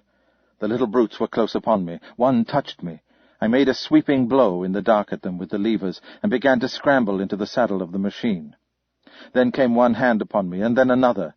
Then I had simply to fight against their persistent fingers for my levers, and at the same time feel for the studs over which these fitted. Once, indeed, they almost got away from me. As it slipped from my hand, I had to butt in the dark with my head. I could hear the Morlock's skull ring to recover it. It was a nearer thing than the fight in the forest, I think, this last scramble. But at last the lever was fixed and pulled over. The clinging hand slipped from me. The darkness presently fell from my eyes. I found myself in the same grey light and tumult I have already described. I have already told you of the sickness and confusion that comes with time-travelling, and this time I was not seated properly in the saddle, but sideways and in an unstable fashion. For an indefinite time I clung to the machine as it swayed and vibrated, quite unheeding how I went, and when I brought myself to look at the dials again, I was amazed to find when I had arrived. One dial records days, another thousands of days, another millions of days, another thousands of millions. Now, instead of reversing the levers, I had pulled them over so as to go forward with them, and when I came to look at these indicators, I found that the thousands hand was sweeping round as fast as the seconds hand of a watch into futurity. As I drove on, a peculiar change crept over the appearance of things. The palpitating greyness grew darker. Then, though I was still travelling with prodigious velocity, the blinking succession of day and night, which was usually indicative of a slower pace, returned and grew more and more marked. This puzzled me very much at first. The alternations of night and day grew slower and slower, and so did the passage of the sun across the sky, until they seemed to stretch through centuries. At last, a steady twilight brooded over the earth, a twilight only broken now and then when a comet glared across the darkling sky. The band of light that had indicated the sun had long since disappeared, for the sun had ceased to set. It simply rose and fell in the west, and grew ever broader and more red. All trace of the moon had vanished. The circling of the stars, growing slower and slower, had given place to creeping points of light. At last, some time before I stopped, the sun, red and very large, halted motionless upon the horizon, a vast dome glowing with a dull heat, and now and then suffering a momentary extinction. At one time it had for a little while glowed more brilliantly again, but it speedily reverted to its sullen red heat. I perceived by this slowing down of its rising and setting that the work of the tidal drag was done. The earth had come to rest with one face to the sun, even as in our own time the moon faces the earth. Very cautiously, for I remember my former headlong fall, I began to reverse my motion. Slower and slower went the circling hands, until the thousands one seemed motionless, and the daily one was no longer a mere mist upon its scale. Still slower, until the dim outlines of a desolate beach grew visible. I stopped very gently, and sat upon the time machine looking round. The sky was no longer blue. Northeastward it was inky black, and out of the blackness shone brightly and steadily the pale white stars. Overhead it was a deep Indian red and starless, and southeastward it grew brighter to a glowing scarlet where, cut by the horizon, lay the huge hull of the sun, red and motionless. The rocks about me were of a harsh reddish color, and all the trace of life that I could see at first was the intensely green vegetation that had covered every projecting point on their southeastern face. It was the same rich green that one sees on forest moss or on the lichen in cases, plants which, like these, grow in a perpetual twilight. The machine was standing on a sloping beach. The sea stretched away to the southwest, to rise into a sharp, bright horizon against the wan sky. There were no breakers and no waves, for not a breath of wind was stirring. Only a slight, oily swell rose and fell like a gentle breathing, and showed that the eternal sea was still moving and living. And along the margin, where the water sometimes broke, was a thick incrustation of salt, pink under the lurid sky. There was a sense of oppression in my head, and I noticed that I was breathing very fast. The sensation reminded me of my only experience of mountaineering, and from that I judged the air to be more rarefied than it is now. Far away up the desolate slope I heard a harsh scream, and saw a thing like a huge butterfly go slanting and fluttering up into the sky, and, circling, disappear over some low hillocks beyond. The sound of its voice was so dismal that I shivered, and seated myself more firmly upon the machine. Looking round me again, I saw that quite near, what I had taken to be a reddish mass of rock was moving slowly towards me. Then I saw the thing was really a monstrous crab-like creature. Can you imagine a crab as large as yonder table, with its many legs moving slowly and uncertainly, its big claws swaying, its long antennae like carter's whips waving and feeling, and its stalked eyes gleaming at you on either side of its metallic front? Its back was corrugated and ornamented with ungainly bosses, and a greenish incrustation blotched it here and there. I could see the many palps of its complicated mouth flickering and feeling as it moved. As I stared at this sinister apparition crawling towards me, I felt a tickling on my cheek, as though a fly had lighted there. I tried to brush it away with my hand, but in a moment it returned, and almost immediately came another by my ear. I struck at this, and caught something thread-like. It was drawn swiftly out of my hand. With a frightful qualm I turned, and saw that I had grasped the antenna of another monster crab that stood just behind me. Its evil eyes were wriggling on their stalks, its mouth was all alive with appetite, and its vast, ungainly claws, smeared with an algal slime, were descending upon me. In a moment my hand was on the lever, and I had placed a month between myself and these monsters. But I was still on the same beach, and I saw them distinctly now as soon as I stopped. Dozens of them seemed to be crawling here and there in the sombre light among the foliated sheets of intense green. I cannot convey the sense of abominable desolation that hung over the world. The red eastern sky, the northward blackness, the salt, dead sea, the stony beach crawling with these foul, slow-stirring monsters, the uniform poisonous-looking green of the lichenous plants, the thin air that hurts one's lungs, all contributed to an appalling effect. I moved on 100 years, and there was the same red sun, a little larger, a little duller, the same dying sea, the same chill air, and the same crowd of earthy crustacea creeping in and out among the green weed and the red rocks. And in the westward sky I saw a curved pale line like a vast new moon. So I travelled, stopping ever and again in great strides of 1,000 years or more, drawn on by the mystery of the earth's fate, watching with a strange fascination the sun grow larger and duller in the westward sky, and the life of the old earth ebb away. At last, more than 30 million years hence, the huge red-hot dome of the sun had come to obscure nearly 1/10 part of the darkling heavens.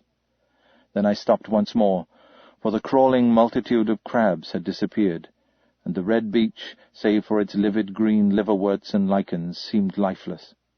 And now it was flecked with white. A bitter cold assailed me. Rare white flakes ever and again came eddying down. To the northeastward the glare of snow lay under the starlight of the sable sky, and I could see an undulating crest of hillocks, pinkish white. There were fringes of ice along the sea margin, with drifting masses further out. But the main expanse of that salt ocean, all bloody under the eternal sunset, was still unfrozen. I looked about me to see if any traces of animal life remained. A certain indefinable apprehension still kept me in the saddle of the machine. But I saw nothing moving in earth or sky or sea. The green slime on the rocks alone testified that life was not extinct. A shallow sandbank had appeared in the sea, and the water had receded from the beach. I fancied I saw some black object flopping about upon this bank, but it became motionless as I looked at it, and I judged that my eye had been deceived, and that the black object was merely a rock. The stars in the sky were intensely bright, and seemed to me to twinkle very little. Suddenly I noticed that the circular westward outline of the sun had changed, that a concavity, a bay, had appeared in the curve. I saw this grow larger. For a minute perhaps I stared aghast at this blackness that was creeping over the day, and then I realized that an eclipse was beginning. Either the moon or the planet Mercury was passing across the sun's disk. Naturally, at first I took it to be the moon, but there is much to incline me to believe that what I really saw was the transit of an inner planet passing very near to the earth. The darkness grew apace. A cold wind began to blow in freshening gusts from the east, and the showering white flakes in the air increased in number. From the edge of the sea came a ripple and a whisper. Beyond these lifeless sounds the world was silent. Silent? It would be hard to convey the stillness of it. And the sounds of man, the bleating of sheep, the cries of birds, the hum of insects, the stir that makes the background of our lives, all that was over. As the darkness thickened, the eddying flakes grew more abundant, dancing before my eyes, and the cold of the air was more intense. At last, one by one, swiftly, one after the other, the white peaks of the distant hills vanished into blackness. The breeze rose to a moaning wind. I saw the black central shadow of the eclipse sweeping towards me. In another moment the pale stars alone were visible. All else was rayless obscurity. The sky was absolutely black. A horror of this great darkness came on me. The cold that smote to my marrow and the pain I felt in breathing overcame me. I shivered, and a deadly nausea seized me. Then, like a red-hot bow in the sky, appeared the edge of the sun. I got off the machine to recover myself. I felt giddy and incapable of facing the return journey. As I stood sick and confused, I saw again the moving thing upon the shoal. There was no mistake now that it was a moving thing against the red water of the sea. It was a round thing, the size of a football perhaps, or it may be bigger, and tentacles trailed down from it. It seemed black against the weltering blood-red water, and it was hopping fitfully about. Then I felt I was fainting. But a terrible dread of lying helpless in that remote and awful twilight sustained me while I clambered upon the saddle. So I came back. For a long time I must have been insensible upon the machine. The blinking succession of the days and nights was resumed, the sun got golden again, the sky blue. I breathed with greater freedom. The fluctuating contours of the land ebbed and flowed. The hands spun backward upon the dials. At last I saw again the dim shadows of houses, the evidences of decadent humanity. These, too, changed and passed, and others came. Presently, when the million dial was at 0, I slackened speed. I began to recognize our own petty and familiar architecture. The thousands hand ran back to the starting point. The night and day flapped slower and slower. Then the old walls of the laboratory came round me. Very gently now I slowed the mechanism down. I saw one little thing that seemed odd to me. I think I have told you that when I set out, before my velocity became very high, Mrs. Watchett had walked across the room, travelling, as it seemed to me, like a rocket. As I returned, I passed again across that minute when she traversed the laboratory. But now her every motion appeared to be the exact inversion of her previous ones. The door at the lower end opened, and she glided quietly up the laboratory, back foremost, and disappeared behind the door by which she had previously entered. Just before that I seemed to see Hillier for a moment, but he passed like a flash. Then I stopped the machine, and saw about me again the old familiar laboratory, my tools, my appliances, just as I had left them. I got off the thing very shakily, and sat down upon my bench. For several minutes I trembled violently. Then I became calmer. Around me was my old workshop again, exactly as it had been. I might have slept there, and the whole thing have been a dream. And yet, not exactly. The thing had started from the southeast corner of the laboratory. It had come to rest again in the northwest, against the wall where you saw it. That gives you the exact distance from my little lawn to the pedestal of the White Sphinx into which the Morlocks had carried my machine. For a time my brain went stagnant. Presently I got up and came through the passage here, limping because my heel was still painful, and feeling sorely begrimed. I saw the Pall Mall Gazette upon the table by the door. I found the date was indeed today, and looking at the timepiece saw the hour was almost 8 o'clock. I heard your voices and the clatter of plates. I hesitated. I felt so sick and weak. Then I sniffed good, wholesome meat and opened the door on you. You know the rest. I washed and dined, and now I am telling you the story. I know, he said after a pause, that all this will be absolutely incredible to you. To me, the one incredible thing is that I am here tonight, in this old familiar room, looking into your friendly faces and telling you these strange adventures. He looked at the medical man. No, I cannot expect you to believe it. Take it as a lie, or a prophecy. Say I dreamed it in the workshop. Consider I have been speculating upon the destinies of our race until I have hatched this fiction. Treat my assertion of its truth as a mere stroke of art to enhance its interest. And taking it as a story, what do you think of it? He took up his pipe and began, in his old accustomed manner, to tap with it nervously upon the bars of the grate. There was a momentary stillness. Then chairs began to creak and shoes to scrape upon the carpet. I took my eyes off the time-traveller's face and looked around at his audience. They were in the dark, and little spots of colour swam before them. The medical man seemed absorbed in the contemplation of our host. The editor was looking hard at the end of his cigar, the 6th. The journalist fumbled for his watch. The others, as far as I remember, were motionless. The editor stood up with a sigh. "What a pity it is you're not a writer of stories," he said, putting his hand on the time-traveller's shoulder. "You don't believe it?" "Well, I thought not." The time-traveller turned to us. "Where are the matches?" he said. He lit one and spoke over his pipe, puffing. "To tell you the truth, I hardly believe it myself. And yet—" His eye fell with a mute inquiry upon the withered white flowers upon the little table. Then he turned over the hand holding his pipe, and I saw he was looking at some half-healed scars on his knuckles. The medical man rose, came to the lamp, and examined the flowers. "The gynecium's odd," he said. The psychologist leant forward to see, holding out his hand for a specimen. "I'm hanged if it isn't 1:45, said the journalist. "How shall we get home?" "Oh, plenty of cabs at the station," said the psychologist. "It's a curious thing," said the medical man, "but I certainly don't know the natural order of these flowers. May I have them?"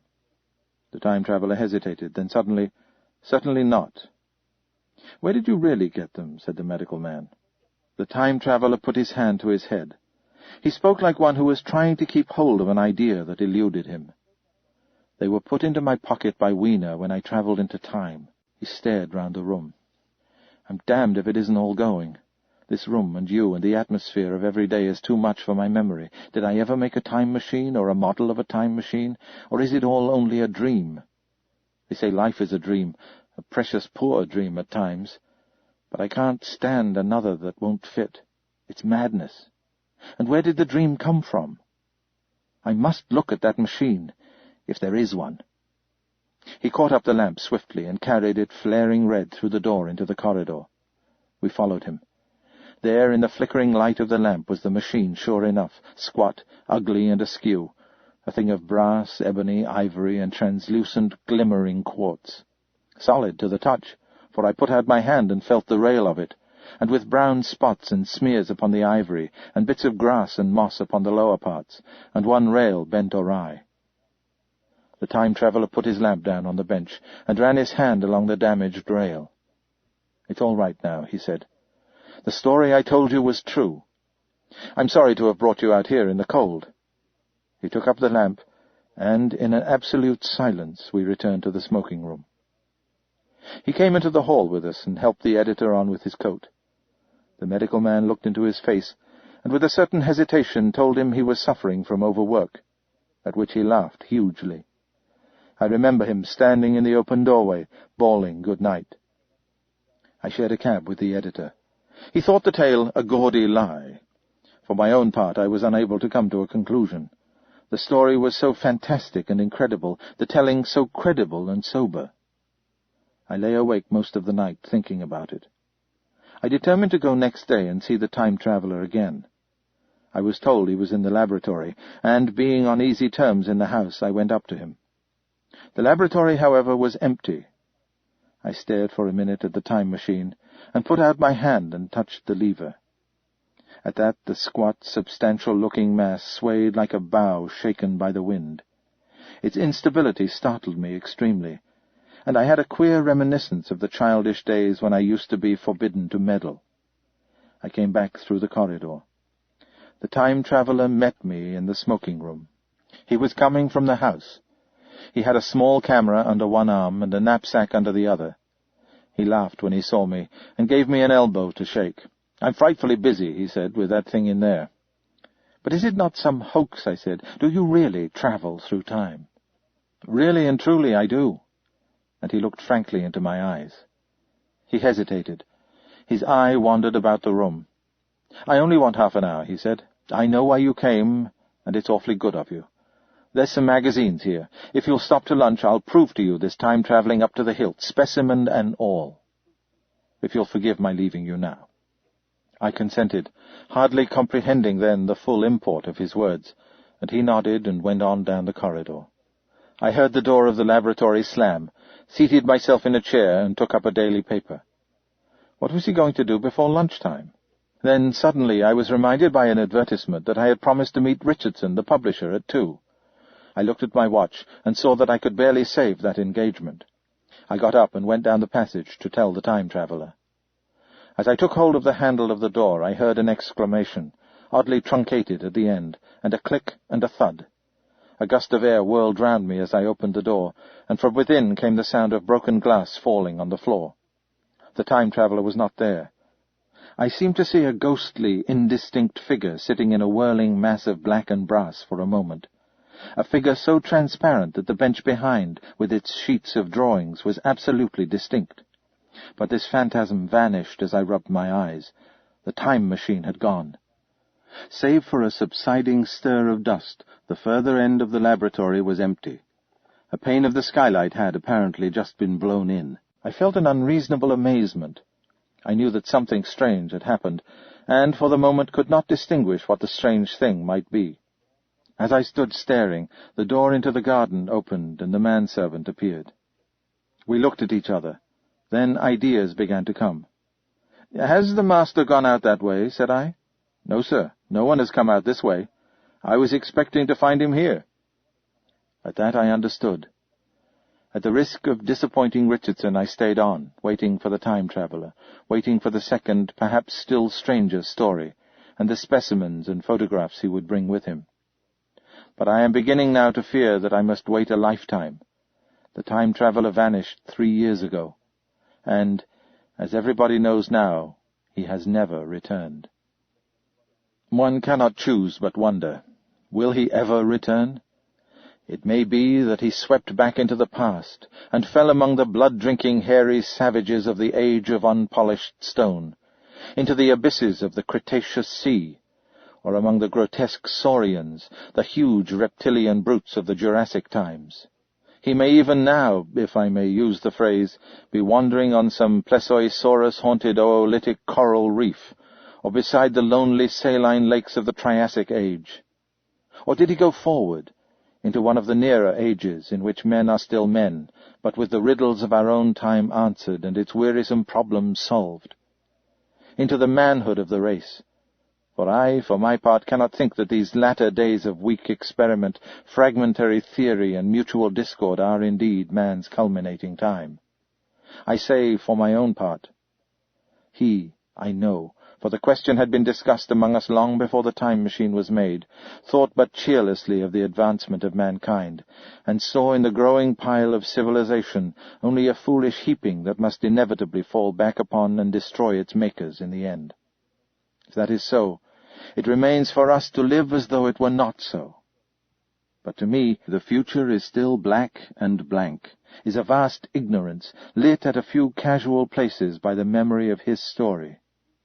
And I have by me, for my comfort, 2 strange white flowers, shriveled now and brown and flat and brittle, to witness that even when mind and strength had gone, gratitude and a mutual tenderness still lived on in the heart of man.